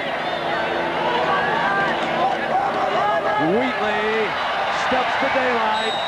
Howard gets him at the 11-yard line. A gain of 4 yards for Wheatley. You know, since the Rose Bowl last year where they ran a lot of draw traps, they've been running them a lot this year, and that's what that play was. You either get the big one out of it, or normally you'd get nothing. They read it. Fortunately, on this one, they get a positive play. 5-yard gain, 2nd 5, you're ahead of the down and distance. Late substitution again. Shea Foster, the lone running back. Wheatley trots off to the side. Foster into Howard's arms. Down at the 14-yard line. Howard did a real nice job, Brent, of scraping off the slant of the defensive lineman. Now you'll see the defensive lineman will move to the inside. It's Todd Leach, number 55, will go down inside, and he will scrape off and fill it perfectly, just like the linebacker coach coaches him. See, now watch him go down inside. Now that's his lane. He's got to fill it. Boom, he does a nice job of doing that. Then he rallies and gets some help. This is 3rd and 2 for the Wolverines. Wheatley is back. Toomer and Hayes are in at wide receiver.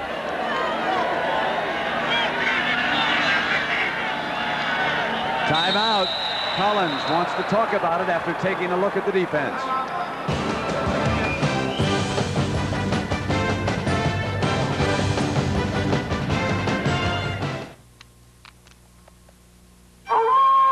If you want rich, powerful, theater-like sound, with no extra speakers or wires, get the RCA home theater with SRS.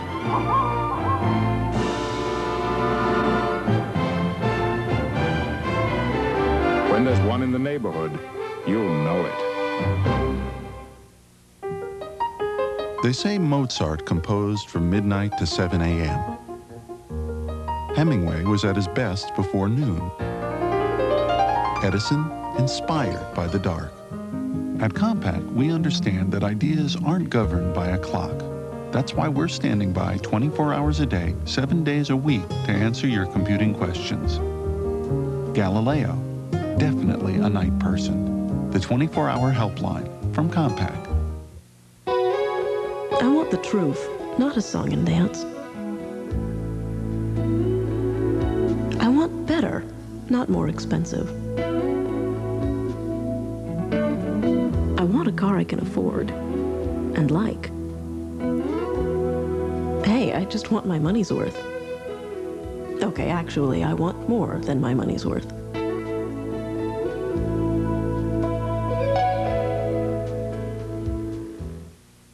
Notre Dame's sights are set on #1. They try to sink Navy in a high noon showdown. Plus, other regional action kicks off a doubleheader next Saturday on ABC's College Football. Michigan 3rd and 2 against Illinois. And these great linebackers led by Dana Howard, number 40, who said that the best blocking fullback he's faced this year has been Jeff Cothran of Ohio State, number 29. He said in the past, Michigan has not come after me with a lead fullback. They put a fullback in that backfield now. Wheatley's the tailback. He'll follow the fullback, and he is stopped short of the first down. Swarmed over, and Dick, your man, Mickey Johnson getting in there. Boy, they were moving. See, they were in an offset I formation, meaning the fullback was not right in front of the tailback. He was over to the tight end side. Normally, they run to that side. The defense took off and went that way. I'll show you this on the screen. See, the fullback is offset here. Now, normally you run that way from that formation. The defense gets going that way. Watch them go. Here they come. See, they're slanting. They're heading over there right now. They drew a crowd. More guys they can handle. Stapleton standing on the Michigan 1. Punts it from the 6. Volker. Slammed at the 40. Fumble! A battle. Michigan may have gotten it. It was a battle, and there at the end, Michigan may have grabbed the loose football. Let's hold on here. Free safety Chuck Winters covered that punt beautifully. That is a big play. Did he whistle it down?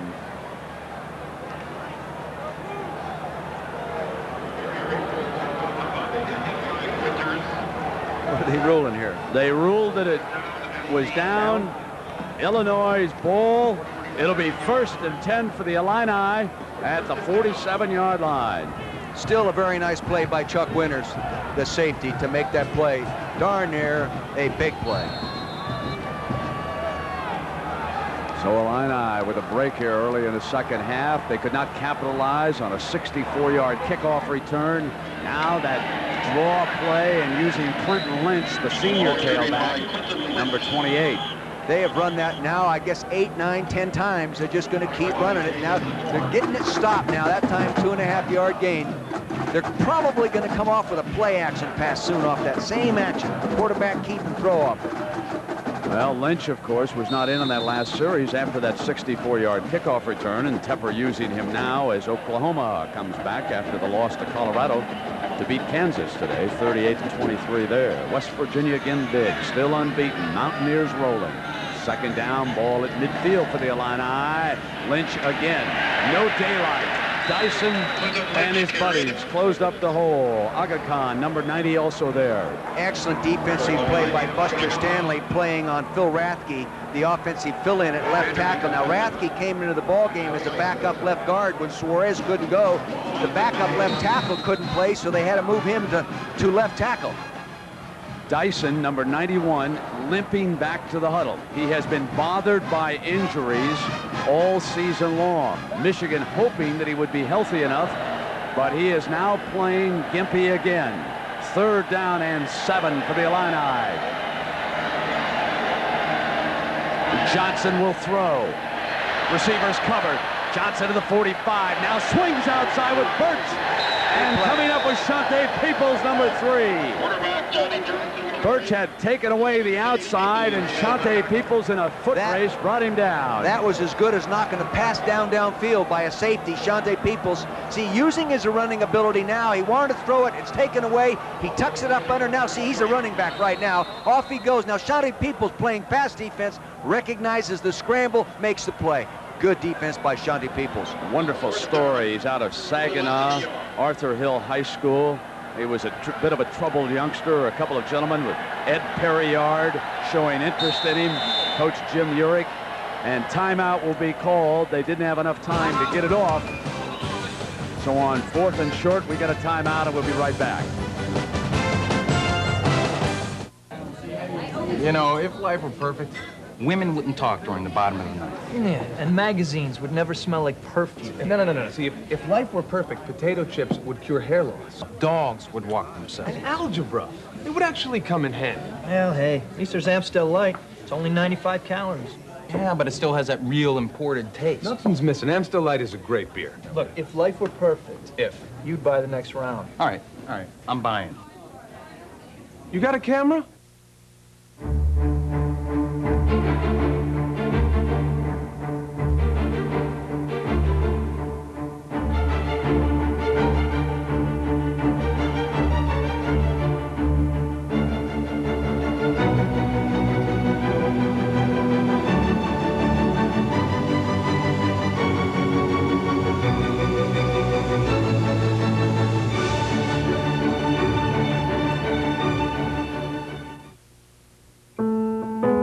The simpler my life is, the better.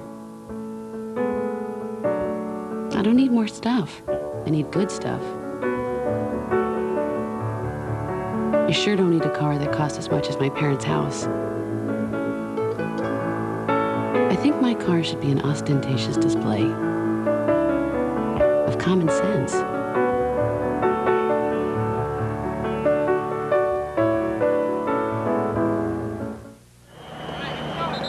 College football on ABC Sports, brought to you by Chevrolet, who invites you to see the all-new Chevy cars for 1994. And that light beer with the great imported taste, Amstel Light, right? Well, a decision that was not popular over there on the Illinois sideline. They're going to punt it away on 4th and about a half yard. The ball is at the Wolverines' 44-yard line. Let's watch this, and we'll get Coach Vermeil's opinion about this. Alexander going to let it bounce. A beautiful Illinois bounce. It'll be downed at the 5-yard line. Mr. Vermeil, what about that decision? You know it's the right decision. We'd already discussed it. I think it's the right decision. I wanted you to be the star. Yeah, well, that's the right thing. You can't afford to turn the ball over at that position in the field. You've been moving the ball. You've got a real good football game for you. To make a mistake right there would, I think, really be an error. Go ahead and play it. And then they end up with the good punt. You notice that Michigan did not have their punt return team on the field. They had their first unit defense on the field playing safe return. The one negative about it is the fact that Illinois wasted a timeout instead of just sending the punter out there and being done with it. 8.5 minutes to go. Tyrone Wheatley is back. Michigan 95 yards away from the end zone. The 13th ranked Wolverines in a dogfight here with Illinois. Wheatley leaping up to the 10-yard line, a gain of 4 yards. Dana Howard was there along with Mickey Johnson. Let's take a look now. We've talked about Michigan. They've slipped out. The race for the national championship. And a reminder that on Monday night, the Minnesota Vikings will take on the Chicago Bears. That's the race for the NFC Central Championship. I think both of them would be favored, even against Florida State, by the way. 9 Monday night. How about the Bears? They going to get it done, Dick? Well, I'll tell you this. They have really improved. I saw them against the Eagles, and they played like a playoff team that day. Second down now. Collins, beautiful fake. Bought himself a lot of time. Goes Alexander deep now. He's got it. Alexander. 90 yards, Wolverines.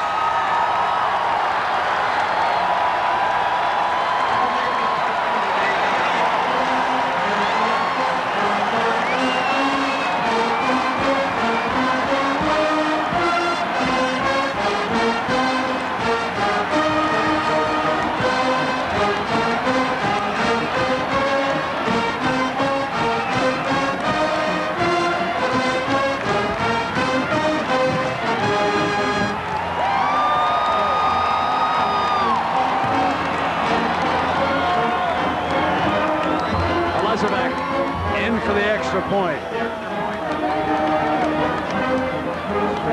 The longest Michigan scoring play on a pass in history. 90 yards. A flag is down on the extra point. Hold on. Alexander's second touchdown. The big play man, the senior, the split end. Much quicker now that he shaved his head. Disregard the flag.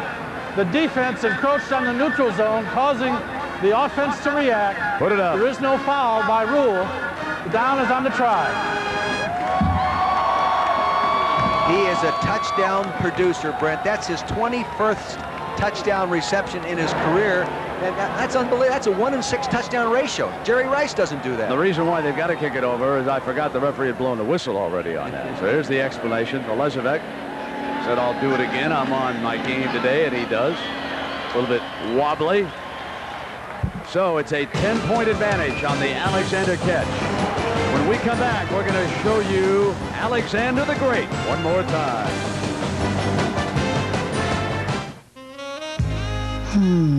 I wonder what the warranty covers. How does Prism's 24-hour roadside assistance work anyway? Can I get anti-lock brakes? Are the dual airbags really standard? Before you buy a new car, you have a lot of questions. Call 1-800-GET-TO-KNOW and get to know all the answers about the new Geo Prism. How about if I just take this one?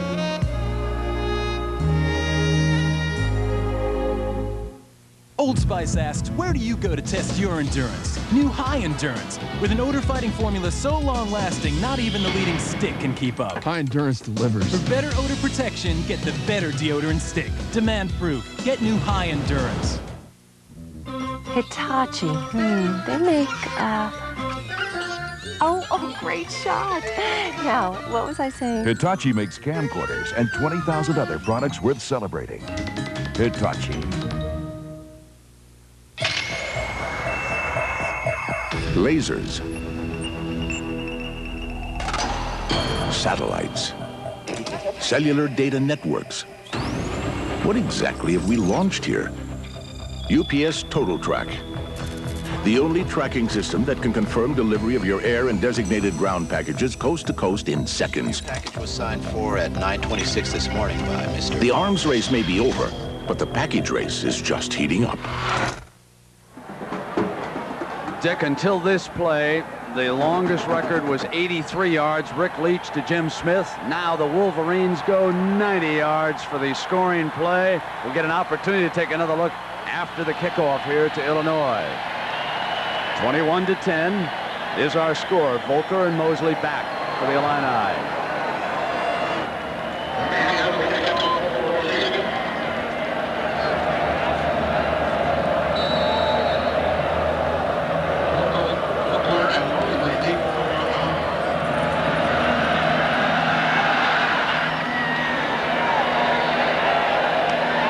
Volker, 25 hole in the middle, out to the 31-yard line. Clarence Thompson making the stop. Back to the longest scoring play in Michigan history. They start the action one way with Wheatley moving to the left. See this? Everyone going that way. Two tight end offense, one flanker back there. He's top corner of your screen. He sets on the goal line. Todd Collins does. Flips it 55 yards in the air, right on the money. Two fine kids, both kids track men with great speed, but Alexander has the one step on him. Big play, biggest one in history. I don't know, Dick, maybe on 4th and short, Illinois should have gone. Now first down for the Illini, trailing 21-10, 7.5 minutes to go here in the third quarter. Johnson on first down, a little more urgency. Fires complete, threaded the needle for 9 yards to Mosley. Boy, I'll tell you, he is gaining confidence as a quarterback as he plays in this game, Brent. He set up, he knew exactly where he was going to go with that football, and he rifled it. Well, he'll be interesting to watch now because there's a sense of urgency. You're down a couple of scores, and let's see how he responds here. And they're going to have to rely on that passing game a little more. Got him in a 2nd and 1 yard situation here with the ball out at the Illinois 40-yard line. The sophomore quarterback. Dothard, he's been the workhorse. Bangs for the first down. Now, let's go to that AP top 10. Florida State idle today. Notre Dame winning against USC, but don't they always? Ohio State with a win. Alabama winning. Nebraska. Miami later against Syracuse. Arizona winning. And then those three there at the bottom idle. So we don't figure to have the kind of shakeup that we had last week, do we? Of course, a lot depends on Nebraska and Miami a little bit later. Dothard now, 19 carries for 101 yards for the Illini, but they still trail it on that scoreboard. From the 42, it's Johnson on first down. Stands in the pocket, and he hits Olsen. 40-yard line, and out of bounds. See, there was no underneath coverage on that one, Brent, because Lloyd Carr, the defensive coordinator, called a defense that brought both outside defensive ends. They were picked up properly by the blockers. Nobody out in the flats. They got the ball to them. The only thing that Illinois has been unable to do is finish on these drives. It has been sort of a rubber band defense by the Wolverines. They have bent, but they certainly have not broken. In fact, they came up with a huge turnover on Illinois' last opportunity. It is now 21-10, 6:28. The ball is at Michigan's 40-yard line. And the umpire blowing the whistle. And while we sort this one out, let's send you to John Saunders for an update on Miss and Alabama. John, what's going on?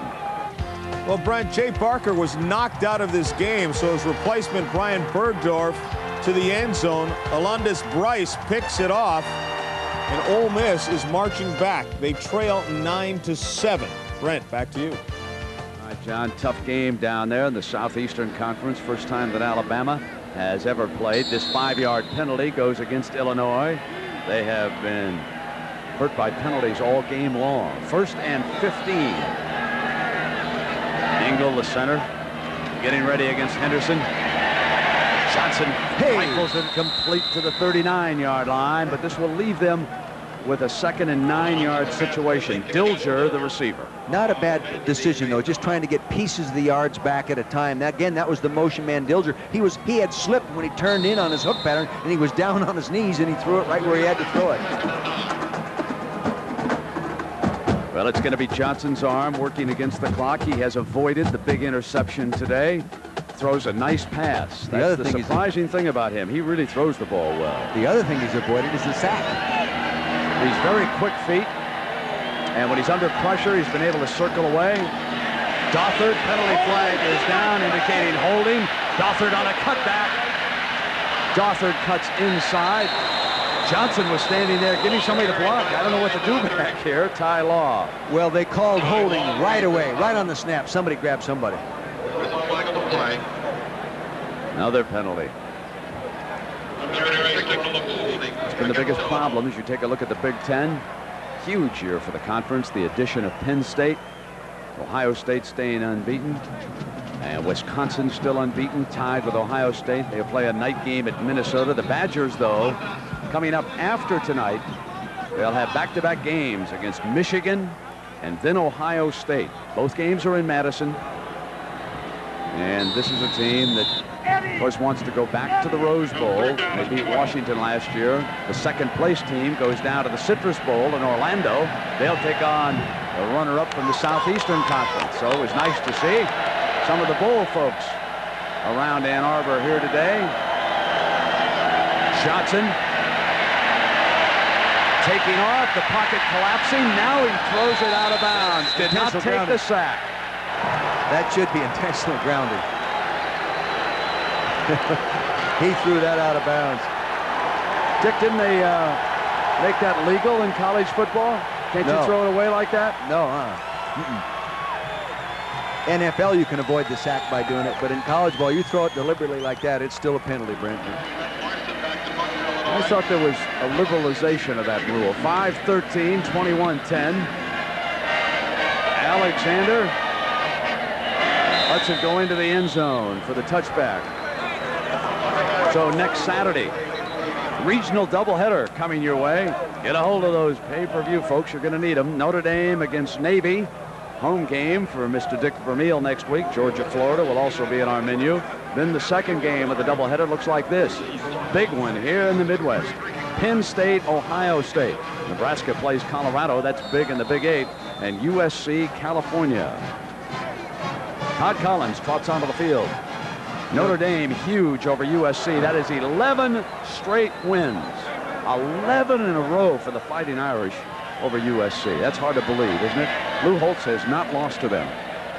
That's amazing. 1st and 10 in that rivalry. Now Collins fires to Alexander, and he'll be taken down at the 19-yard line. They faked a screen to the right and went to the screen to the left. If they had thrown the ball to Wheatley on the fake screen right, it was a big play.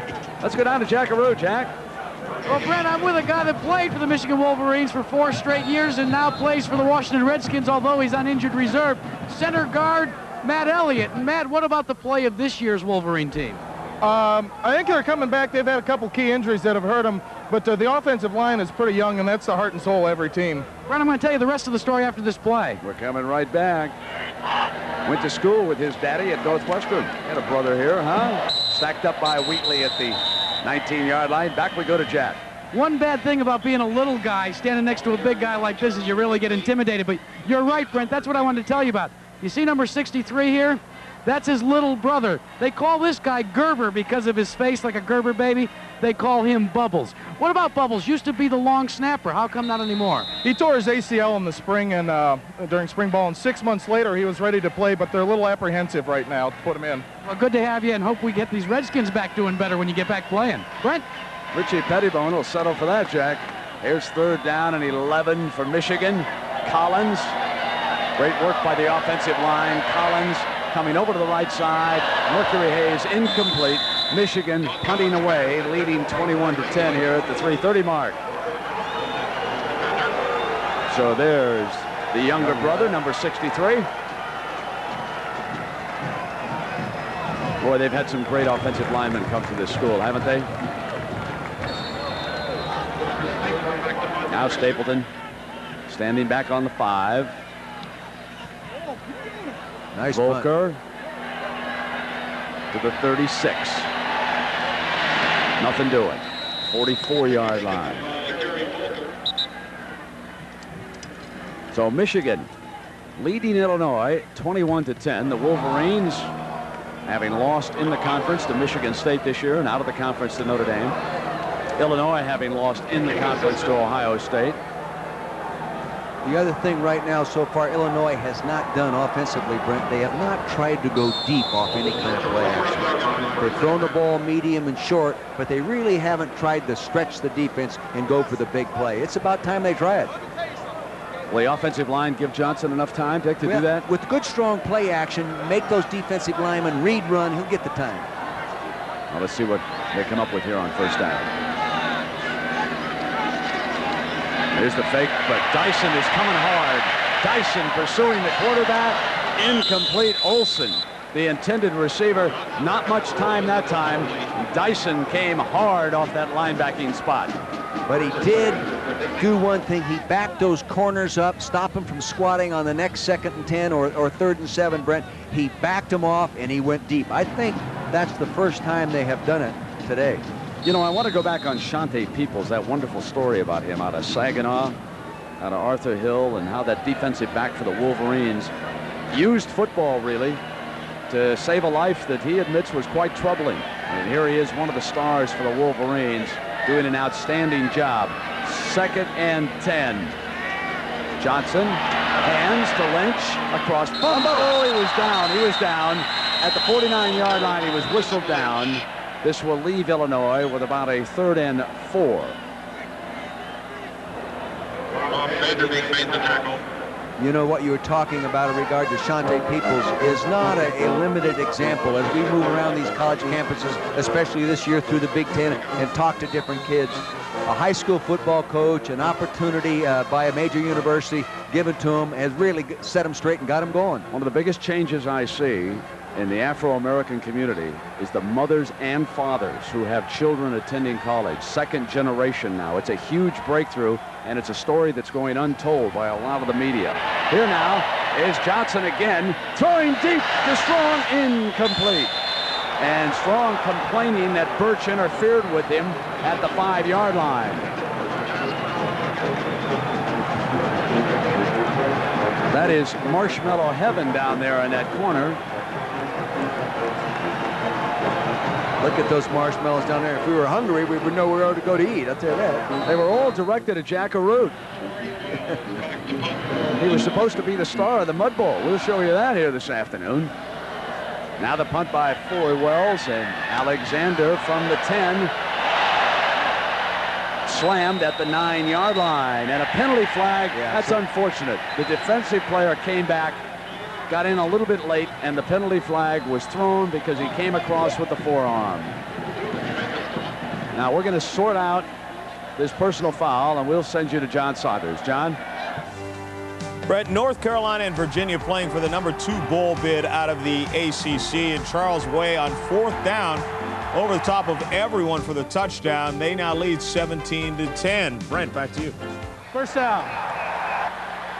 All right, John, and there was head contact, which is illegal, a 15-yard penalty, and the ball is being brought out to the 26-yard line. Tyrone Washington, number 4, came in late. See him right there? See the helmet coming down? See the helmet buried? His motto is see what you hit. So your helmet's up, your eyes are up. Illinois, 9 penalties for 89 yards. It's been the big difference in the football game. It has been. They came into the game only averaging a little over 5 penalties a game. They broke personality today.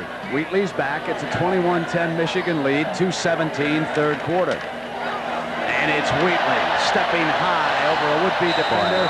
10 yards, first down, Wolverine. You know, I've seen him all through his career, Brent, and we've seen him make big plays. I believe he is a better running back today than he was even last year. He does more things with his technique and style, the lifting, the hurdle steps, and as you look at the big games he's had this year, 117, 146 against Notre Dame, fine football team. 113 Iowa, he should make 113 against Iowa. They're down this year. Michigan State shut him down. He's back running strong today. No running back has rushed for 100 yards this year against Illinois. Wheatley sitting on 58 right now with a quarter to play and a 21-10 lead with a timeout call by the Wolverines. So the attendance again here at Ann Arbor, over 100,000, 106,385 for 30 million folks. Now let's see, Jack Arute, if you sell every one of them a T-shirt, a blue cap with an M, a couple of hot dogs and parking, I can't add that high. How about you? Well, I'll tell you what, they opened this place in 1927, and there's been 29,939,000 people coming into these stands, watching over 402 games. But this little sweetheart right here is Tiffany Graham of Walled Lake, Michigan. She's here with her mom, and believe it or not, when I told her she was the 30 millionth fan to come through the gates, she broke out crying. Now, I don't know whether that's because of me or because that the Michigan Wolverines are playing so well. What's it all about, guys? Were you like nasty to her here or what? Tell Tiffany I'm not going to show up at her house on Halloween with a Jack Arute mask. But Tiffany, congratulations. Do you like watching football? Yes. Yeah, who's your favorite team? Michigan. Boy, that would not be a surprise to me. Do you bring your daughter often? Yeah, I do. Every season. What's most important about being a Wolverine football fan? The team. The team. Well, this is the 30 millionth fan, Brent, right here. Drecked out in pink and with a few tears. All right, Jack. Collins sacked at the 25-yard line by Mickey Johnson, the fine nose man. They do pressure the quarterback. Came into the ball game with 17 sacks. She doesn't care if he was sacked or not. Mickey Johnson, he has steadily improved this year, and he's only a sophomore.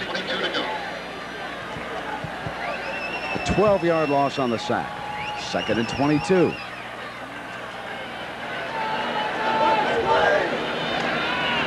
Wheatley, nothing doing. Simeon Rice slammed the door shut.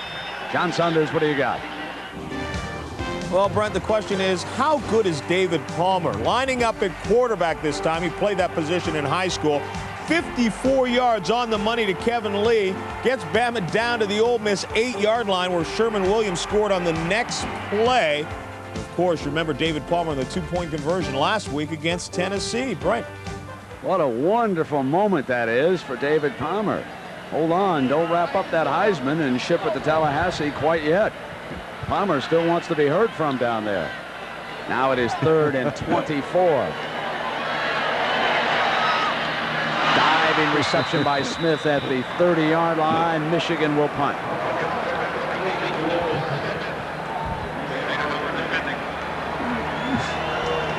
Well, last play, perhaps, of the third quarter. What do you think, Coach? Go after it and try to block one? I would now. You might as well. And the other thing, Brent, you know, Michigan, other than that one play, has not moved the ball. They've gotten the one big play, and they haven't moved it at all. That one big play was a 90-yard touchdown to Derek Alexander. 3 touchdown passes by Todd Collins today, and it's 21-10, Michigan over Illinois. They've got 10 people up there. Into the quarter. They'll turn it around so they can have the wind at their back when they punt. Michigan lets the third quarter time run out. We'll return with the fourth quarter after this message. And a word from our ABC station. This simple outside says inside you'll find a lasting commitment to performance.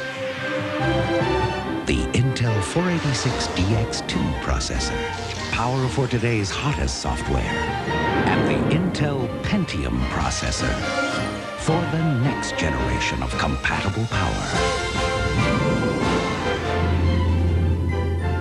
That's Intel, the computer inside.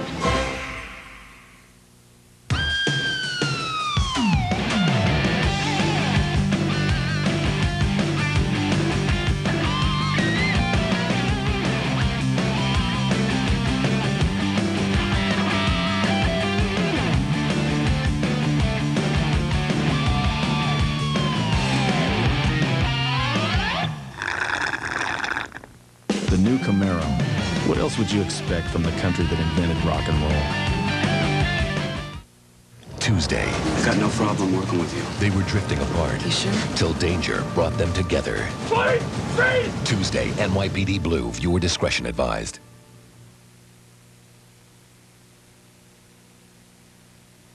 Look out! Look out! Lightning force! This is how dinosaurs communicate. Barch, how business people communicate. No matter what you are doing right now, someone at Super America is working, using over 70 years of gasoline refining experience to bring you our 93 octane with Injector Guard Plus. Each fill-up gives you the highest level of engine cleaning power and maximum acceleration performance. And around here, we know something about performance, because even though you eventually reach your destination, we never stop. Super America, we never stop. During the mating season, the male sage grouse competes for supremacy before the female in one of nature's oddest performances. This is how grouse communicate. Barch and Ameritech Cellular, how business people communicate. Catch the action of Operation Football on the Channel 12 News.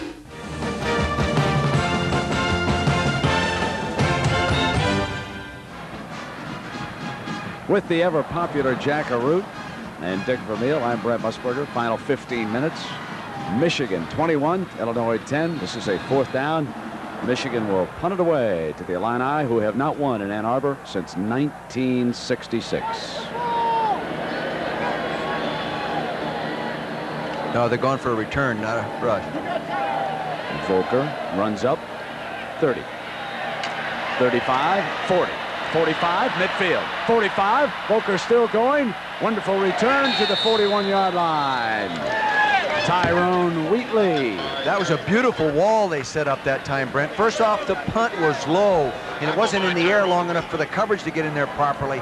But they did, the punt returner Volker, with his good speed, Volker got to the wall.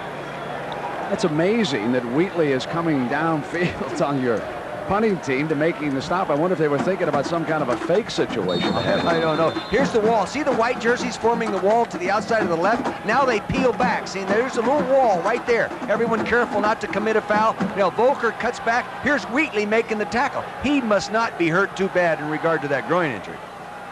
Now Illinois, excellent field position, 40 yards away.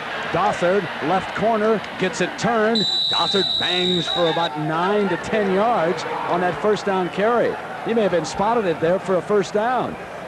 Taking a look at the third quarter numbers, Illinois still leading in possession. Both teams with a turnover. Total yards evened up a little bit. Of course, that was the one big 90-yard play for the touchdown to Alexander.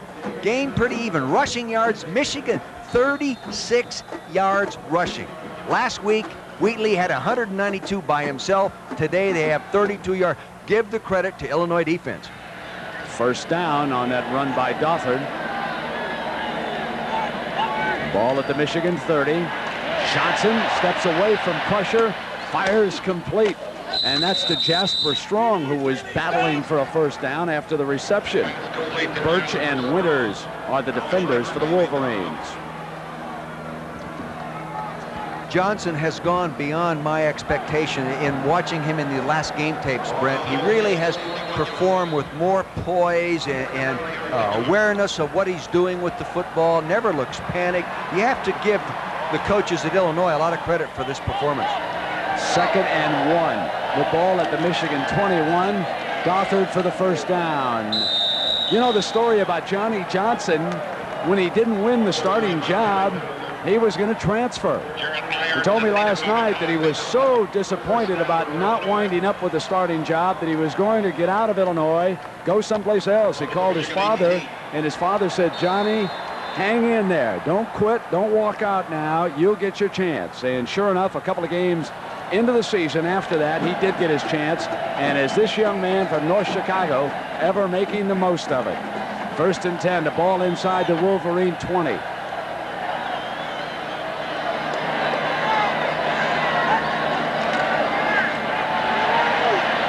Complete to Strong, incomplete. He waved it off. Didn't have it long enough. Great reaction by Chucky Winter. I mean, he really jumped up, and he's a safety. Actually, the ball was thrown a split second late in rhythm. If it had been there on time, as he just pivoted, the ball should be there. You'll see they roll up on him, then they're sitting out there. Here comes the safety. Wham! The ball's got to get there a split second sooner. Good reaction by Winter. Redshirt freshman. 2nd and 10.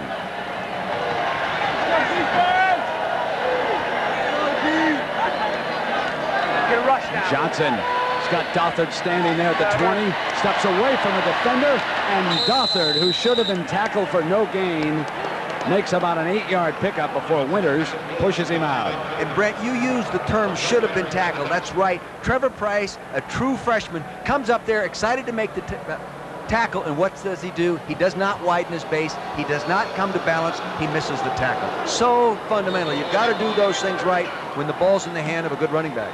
They need 3 yards here, Dick. What do you do? I think they'll do some kind of a run-pass option type thing. At least I would with this kind of quarterback. The pass is not there. He can run it. What's this formation show you? Well, the strips here, the strength is all down to the bottom of the screen. Action over this way. Johnson looks in that direction. Nothing doing. He's on a scramble. There's that strong arm. He throws it incomplete into the first row. Here's the first time I've seen his inexperience hurt him. Tight end on the backside of that, wide open for the first down. He doesn't see him, doesn't even look at him. He's in 3rd down situation. Now you'll follow this to the right side of your screen. He'll come down, hook for the first down. They don't even look at him. See, now watch this. He's all alone right there. Here he is. He's looking, see, moving in there. Boom, the ball should have been there right now. I'll tell you, Tony Henderson did a pretty good job in the middle of that. Getting his arms up in the air and trying to take away his line of vision on that. Quarterback draw would be a great call right now. They're going to go here on 4th down.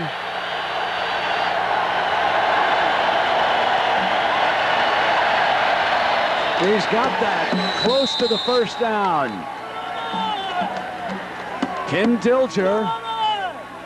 They needed to get inside the 8-yard line. That will be the spot if they get the first down. See, the reason he didn't go downfield with the ball, look at all the defenders in the end zone on that last play. 1, 2, 3, 4, 5 defenders in the end zone. That's why he should have gone right here with the football. And it's 1st and goal for Illinois. Ball at the 7-yard line, 13:20 to go. Michigan has been very tough down inside this red zone, as we showed you that graphic earlier. Just ask Penn State, huh? Yeah, just ask Penn State. Dothert searches for daylight. What a fine-looking runner he is to the 2-yard line, and Alfie Birch.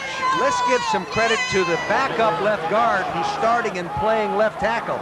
Steve Rathke did a nice job that time of blocking over there on the left side. They got the defense stretched, and Dothert found that little crack and moved the ball.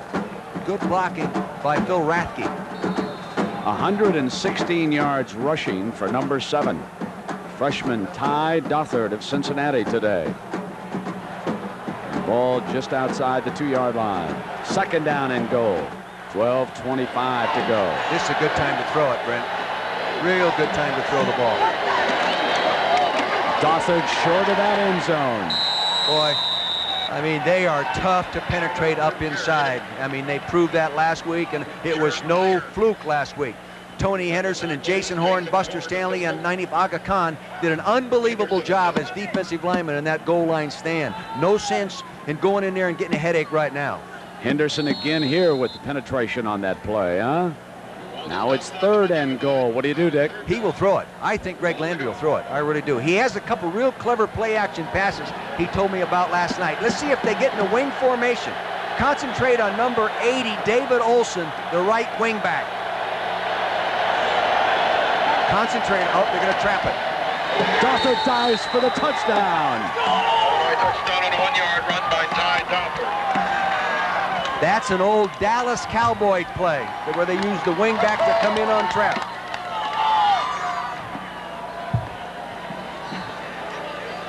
See, now with this kind of play, you can let him penetrate, and they trap it. Wham! They trap Henderson, letting him get him upfield with that wing back, and in he goes for the score. They didn't have to take him on physically. Now with 11:37 to go, they have sent Richardson out to attempt the extra point. If good, it would leave Illinois 4 back. Chris Richardson to attempt the extra point.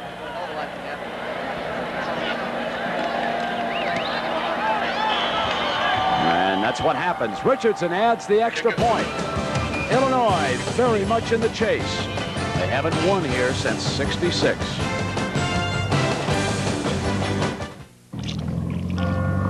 Over 1.5 million vacationers toured the canals of Venice last year. Not one of them, however, was a Lexus engineer. Why? Let's just say they were busy.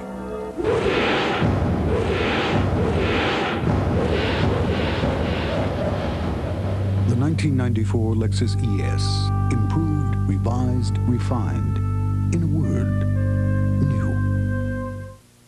This is your life. This is your world.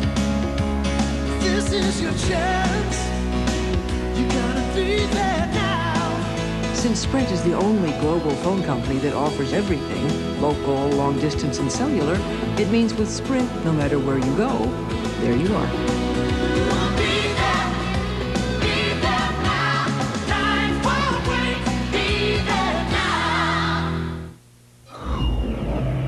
Start saving $300 a month when you're 23, and you could retire a millionaire. Start at 30, and you might reach 600,000. At 40, about 200,000. Which is why you need Prudential's Financial Assessment Program. A personalized computer analysis of where you are, where you want to go, and how we can help. Because nobody plans to fail. They just failed to plan. Call Prudential Insurance now. 4 of the world's finest golfers travel coast to coast in an unprecedented round of golf. It's the conclusion of the Chrysler American Grade 18 tomorrow on ABC. First game ever televised nationally, the 1952 Rose Bowl. Illinois fans love it. They buried Stanford 40-7. Bill Tate was the MVP. Stan Wallace with a pair of interceptions. And the big man on that Illini team is a running back by the name of Johnny Karras, number 48. So here, the Illini right back in it, trailing 21-17. Dick Vermeil, let me ask you about kicking for 1 instead of going for 2. If successful, they'd have been only 3 down. What are your thoughts? I think, in my opinion, they should have gone for 2. Now they're thinking they have 11 minutes to go, we'll go for 2 next time. I think 2 next time is tougher than 2 this time. The efficiency in the NCAA is around 40%. So let's say you just with it, you got a 40% chance of making it with less pressure on you now than you do at the end. I guess you have to think if you're Tepper with 11.5 minutes, your defense has been so good, you can get the ball back and come right back down. No question he's using that kind of thinking. Alexander, 2 touchdowns today from the 10. Alexander down at the 22-yard line. Tyrone Washington. We were talking about David Olson as the wingback position in that goal line play. You'll see him lined up here, and he comes in motion. Instead of running the pass, he comes over and he traps the defensive tackle right there, Henderson, and they run up inside. See, they turn him loose. They let him get upfield. See, look at Henderson. Freeze it right there. See how deep Henderson is right there? That made it a lot softer. Now there's only 2 blue jerseys in that area to attack. That's an old Dallas Cowboy principle. Tom Landry. Greg Landry using it now. Ed Davis in at running back. Michigan tosses it to him. There's a seam, and he slams his way to the 26. You know, these running backs don't have the name that Tyrone Wheatley has, but Davis comes into this ball game. He averages 6.1 a carry. Ricky Powers had a 4.9 career average here. All these kids can run the football and run it pretty well. Jesse Johnson, we saw a few weeks ago, ran for a 5.1 average. They can all run the ball. Look at the defense, so what they have done. They are tough to run the football on. Davis cuts inside. Short of the 30-yard line. This will leave him with about a 3rd and 4. I bet you Todd Collins is saying, I wish I kept the ball. He tossed the ball and bootlaid it out backside. There was nobody in a disciplined, contained position watching for reverse or quarterback keep or anything. There was nobody around him except green grass and white striped lines. Time remaining, 10.5 minutes. See, this late alignment makes it really tough on the defense, and Antoine Patton is calling all the defense out there as a safety. Collins looks back to the right, incomplete. Michigan forced the punt. Good job of defense on that. They took away the slot zone patterns that they were running. He went over late to his layoff man. He just threw it too high. He hasn't thrown too many balls that poorly today. Boy, he is a dandy. Now I can see why Moeller and Cam Cameron, the quarterback coach, are so excited about Todd Collins. He really is a talent. Lonely figure there on the Michigan bench, Tyrone Wheatley. Watched that series. It was an unsuccessful one. And the Illini will get it back. That's getting there pretty quick. Great punt. Back to the 15-yard line. Oh! 20, 25, 30. Down at the 33-yard line. Michigan's coverage is not getting spread out and defensing the field, Brent. That's why they're getting outside with that football. We'll be right back. Hi, this has to be in LA tomorrow. No problem, sir.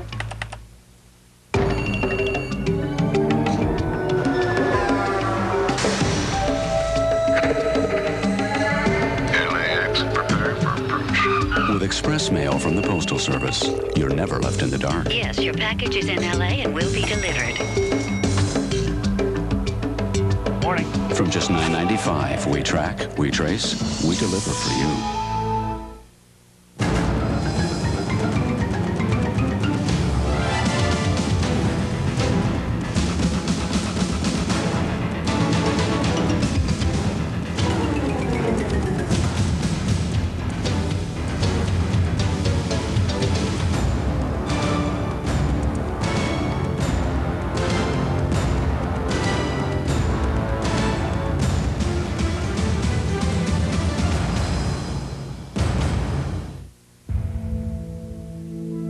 Most car owners praise the quality of their purchases. But only one car line has been ranked best overall in initial quality by J.D. Power and Associates. Lexus. So the question isn't whether you put your car on a pedestal, but how often. And the Lexus LS is thousands less than the leading European competition at your Lexus dealer. Illinois, 1st and 10, the ball on their own 33, trailing by 4, 21-17. Almost 10 minutes to go here in Ann Arbor.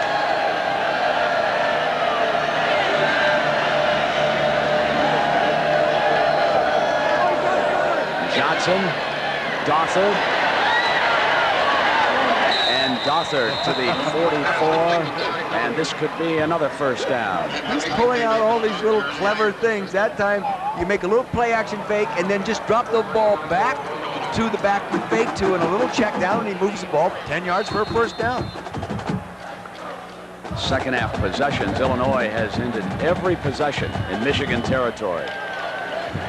They had one fumble, remember, they lost that at the Michigan 9-yard line. 3 punts, and they scored a touchdown. So moving the ball. Again, across midfield. And that was Craig Custer, the senior tight end, hit by Ty Law, number 22. He's the third tight end in that package, starting with David Olson, then Ken Dilger, and now Craig Custer. Now, Dick, this has been some cool hand Luke for Johnny Johnson, driving the Illini the way he has here today. I agree with you. Plus, I think it's a real good demonstration of game plan preparation, too. They've been working on this game for more than just 1 week. Here's Dothard. Short of the first down. This will be 3rd down and about a yard. You can see that they don't have 50 different running plays in their game plan because they've repeated plays. And I really think sometimes as coaches, you don't do enough of that. You repeat plays. Sometimes you run one, it doesn't make anything, say, oh, it's no good. But if you run it again, maybe that time you get 10 or 12. They have repeated that play at least 10 times, and it's been very efficient.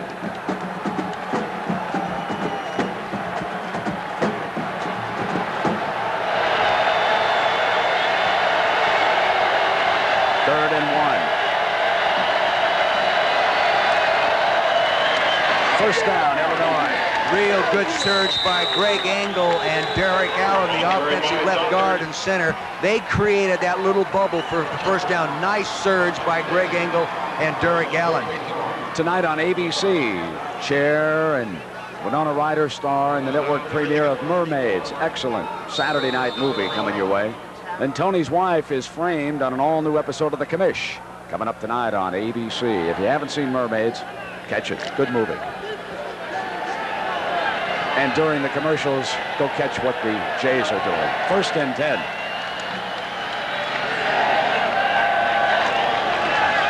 Johnson slips, regains his balance, throws almost complete.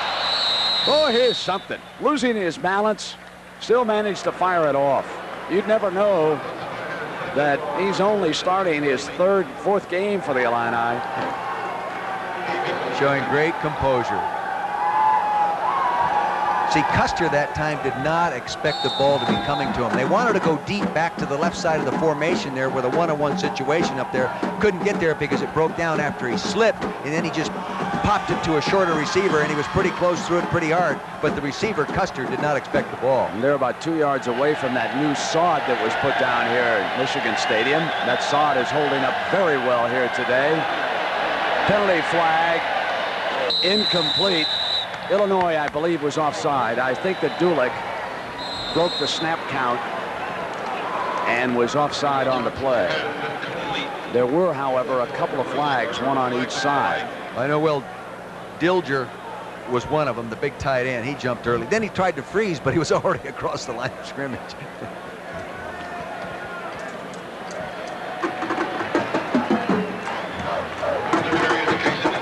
Well, here is that new sod. It came up in huge chunks in Michigan's win over Iowa. So it was replaced. A little paint is applied down there to make it greener. 3rd down and 10. Big play now for Johnny Johnson and the Illini.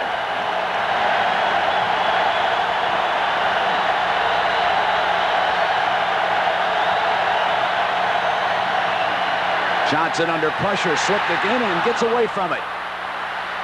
He won't be able to get it. It'll be 4th and 10 as Chuck Winters, the free safety, number 35, drilled him. The key to that pass rush was the true freshman Trevor Price coming hard outside to the backside of the quarterback, working on Phil Rathke, the offensive left tackle. And boy, I'll tell you, Price had his motor running. Here he is right here working on Rathke. He'll be coming up hard outside. Good pass rush. He gets a jump. Now watch him accelerate. See, they're trying to get him out there. Rathke got out there late. He shook him right there. He got out of that, but that broke up the continuity of the pattern right there. Larson punting.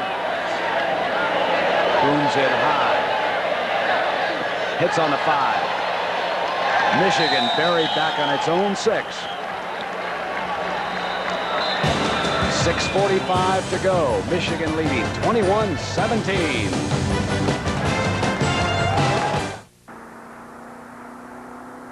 In testing, the Lexus GS cornered better than the BMW 540i. You may say that it's only a matter of inches, and you'd be right. But there will be instances on the road where an inch is as good as a mile.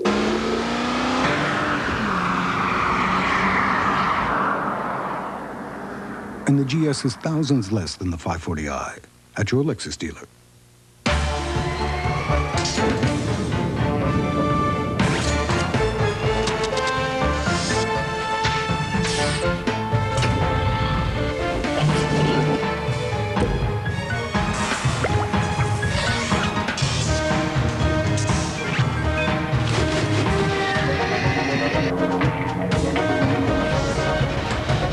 DeskJet printers from Hewlett-Packard. It's easy to make it happen.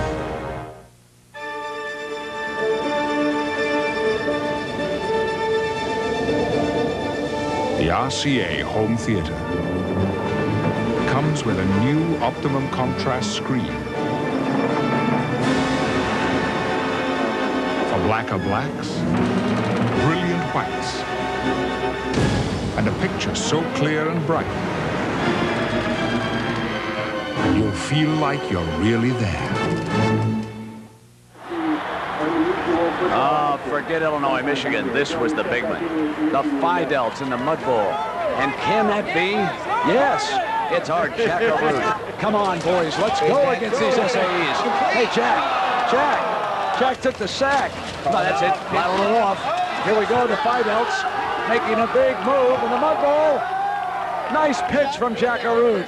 There he is. He can't take a hit. Look at our warrior. He can't take a hit. Hey, you clean up real well, Arute. Yeah, but Brent, let me tell you the rest of the story real quickly. The guy I pitched out to and scored the touchdown, the great-grandnephew of Heisman Trophy winner here, Tom Harmon. His name, Mike Harmon.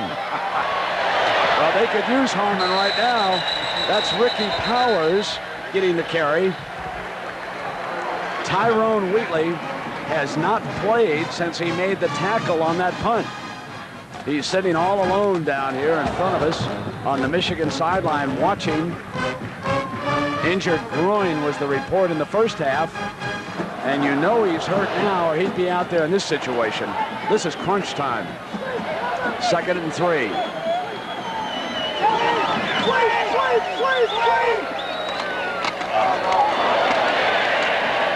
First down, I believe, with Holochek. Jack Arute, what's the latest on Wheatley? Well, Brent, you know, when you're in the hunt for the Heisman Trophy, sometimes you don't want people to know whether you're injured or not. Very quietly, the training staff took some ice and put it under Tyrone Wheatley's shoulder pads. He's complaining very quietly, however, of a sore shoulder. They deny it, but I saw him put the ice there. We won't tell anybody. Okay. 1st and 10. Maybe that's where he carries his Coca-Cola. Ball at the 17-yard line, and you saw Ricky Powers, number 12, trying to stir the crowd up here. Powers steps back away out to the 21-yard line on 1st down. And John, what's the latest now on Alabama? Well, Brent, Ole Miss not out of it yet. Lawrence Adams to Taboris Fisher, 14 yards, and it's a 19-14 game with a couple of minutes still to go. Brent. I'll take David Palmer with 2 minutes to go. A couple of first downs ought to do it, John. We'll see what happens with that one. Here we've got 5:17 to go. Michigan with the lead. And Michigan now coming up with a 2nd down from the 20-yard line. They need to get to the 27. Off a fake. Throws complete to Foster, the fullback. Down at the 26-yard line. I believe that was just short of the first down. Let's see where they spot that. You lose the fullback in that kind of action when you fake to the tailback on counter action. You lose him. You'll notice the tailback is going to go here and back. The fullback up in front sort of sneaks out here. The quarterback comes out and brings in the football. See, now see the counter action there. They got the guard out there and help. He just lays it over the pass rusher, gets it to him. No one out there. Very efficient.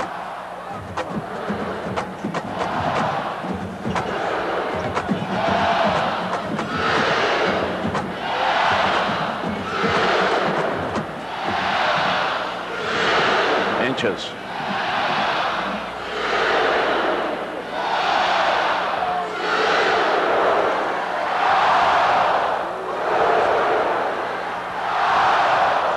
You know, right now, I know Michigan would love to be able to just hone in and run the football, but nobody all year has been able to do that to this Illinois defense.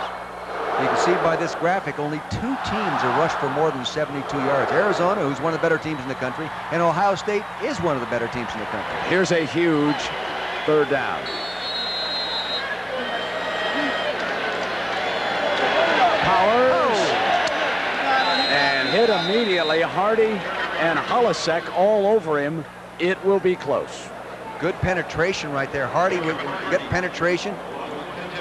Hardy, they say, may develop into the best outside linebacker that Illinois has ever had. That's what Lou Tepper is saying. He's only a sophomore. Melia signaling the Michigan bench that they got it so that the coaches can start to put a sequence together. Let's see the measurement.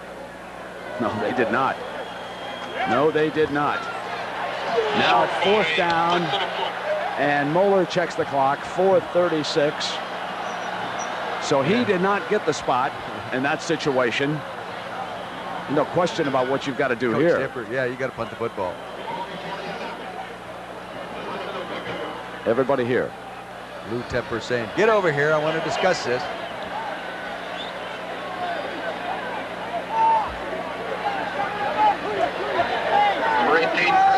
Stapleton.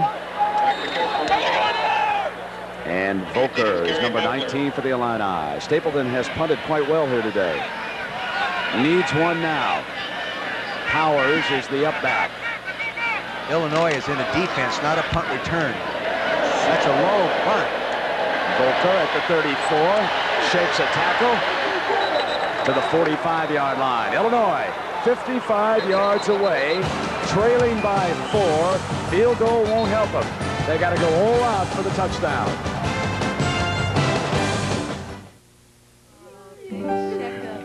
Tony and Diane get regular insurance checkups, just like they get regular medical checkups. I'm State Farm Agent Carlos Bermudez. I have been their State Farm agent 7 years. A family insurance checkup helps them make sure all their coverages are up to date. It's also a good time to explore options, like how their life insurance plan can be adapted to help with their daughter's college education. I think the family insurance checkup is something everybody can feel good about. State Farm is there.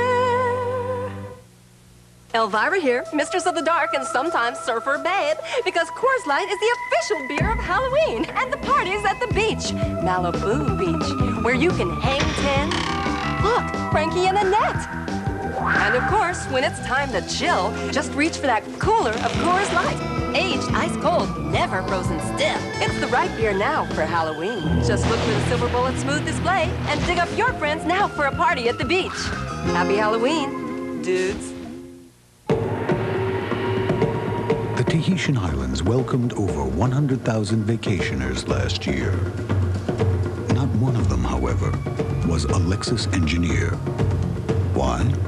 Let's just say they were busy.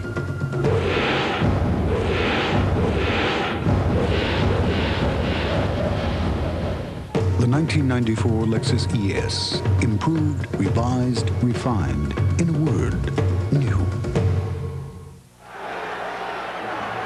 And Rod Boykin, the defensive back, being assisted off, and we certainly hope for Illinois' sake that that knee injury is not serious over there. They can We'll afford to lose him. 1st and 10 Illini, 4:15. Johnny Johnson. Rolling to the right, throws complete, and Dilger. Fumble! Michigan dove and recovered. Matt Dyson, the linebacker, number 91, wraps it up. What a horrible feeling that has to be. He was running inside the 20-yard line. They lose control of it.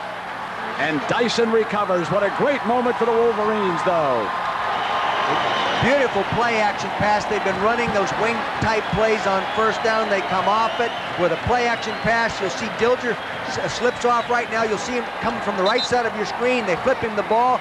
He's right in there at the hole right there. Your Vanderbeek 45 pulling. Now you'll see Alfie Burch and Ty Law. Ty Law is the guy that really stripped it out. There's the ball on the turf. And here comes Tyson. Matt Dyson goes in for that takedown.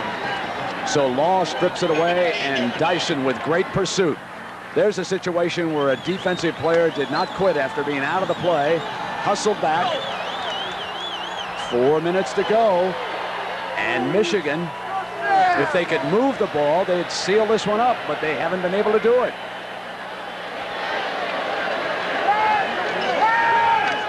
Now it's Powers. Powers to the 20, and Kevin Hardy, number 51 from Evansville, making the stop. You know, they haven't been able to cut back other than early in the game when Tyrone cut back and he had that speed and took it all the way around the outside, backside. They've maintained real good discipline within this defense. Now they might try to get the ball in Alexander's hands again here soon. You know who's agonizing over this one? Our boss, Dennis Swanson. Big Illinois grad. Yeah. Loves the Fighting Illini. His alma mater coming in here, and they've played their hearts out today. Michigan favored by 2 touchdowns, leads at 21-7.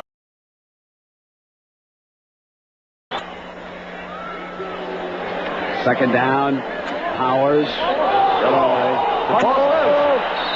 Illinois recovers. Someone flipped it out, came down from the outside and got that ball. Simeon Rice recovered the fumble, number 97. Big play. 44 yards away.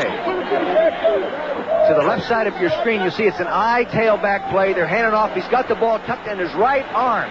Simeon right there, number 97, stripped it right there. And then went back on. Johnson. Sideline. Did he get out of bounds? Well, it'll stop it. Johnson. Over the middle. Gothard.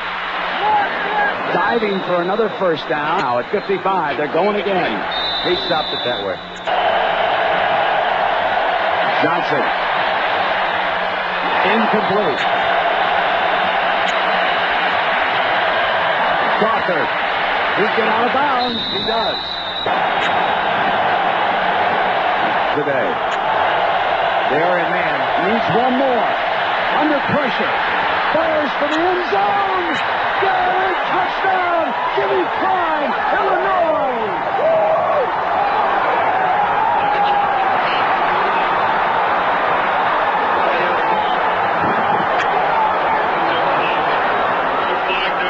But hold on. There's a penalty flag down by the goal line. Hold on. But Strong indicates it's against Michigan. Dead ball. Unsportsmanlike conduct on the offense. After the score is good.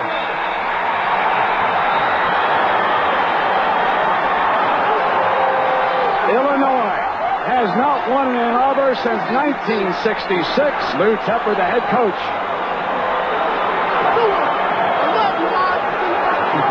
Jim McLeod was happy.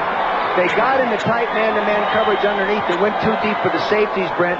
The man-to-man coverage took away the 1st down. The pass rush forced the quarterback Johnson to scramble. He finds a guy open in the end zone for the touchdown. And the man he found is a transfer from Western Illinois. A 5'10", 156-pound receiver. Jim Klein, an unlikely hero, number 23 from Geneva, Illinois, and Geneva High School.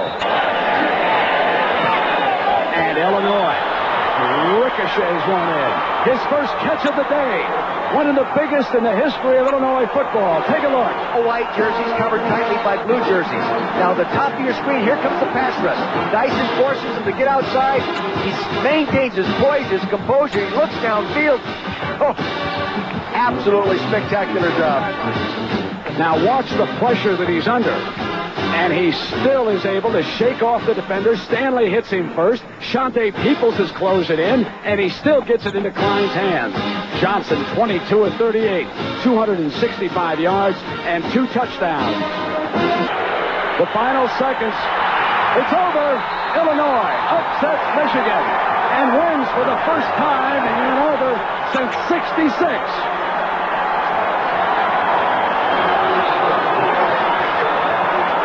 Our Chevrolet most valuable players of this great game are quarterback Johnny Johnson of Illinois and wide receiver Derek Alexander of Michigan.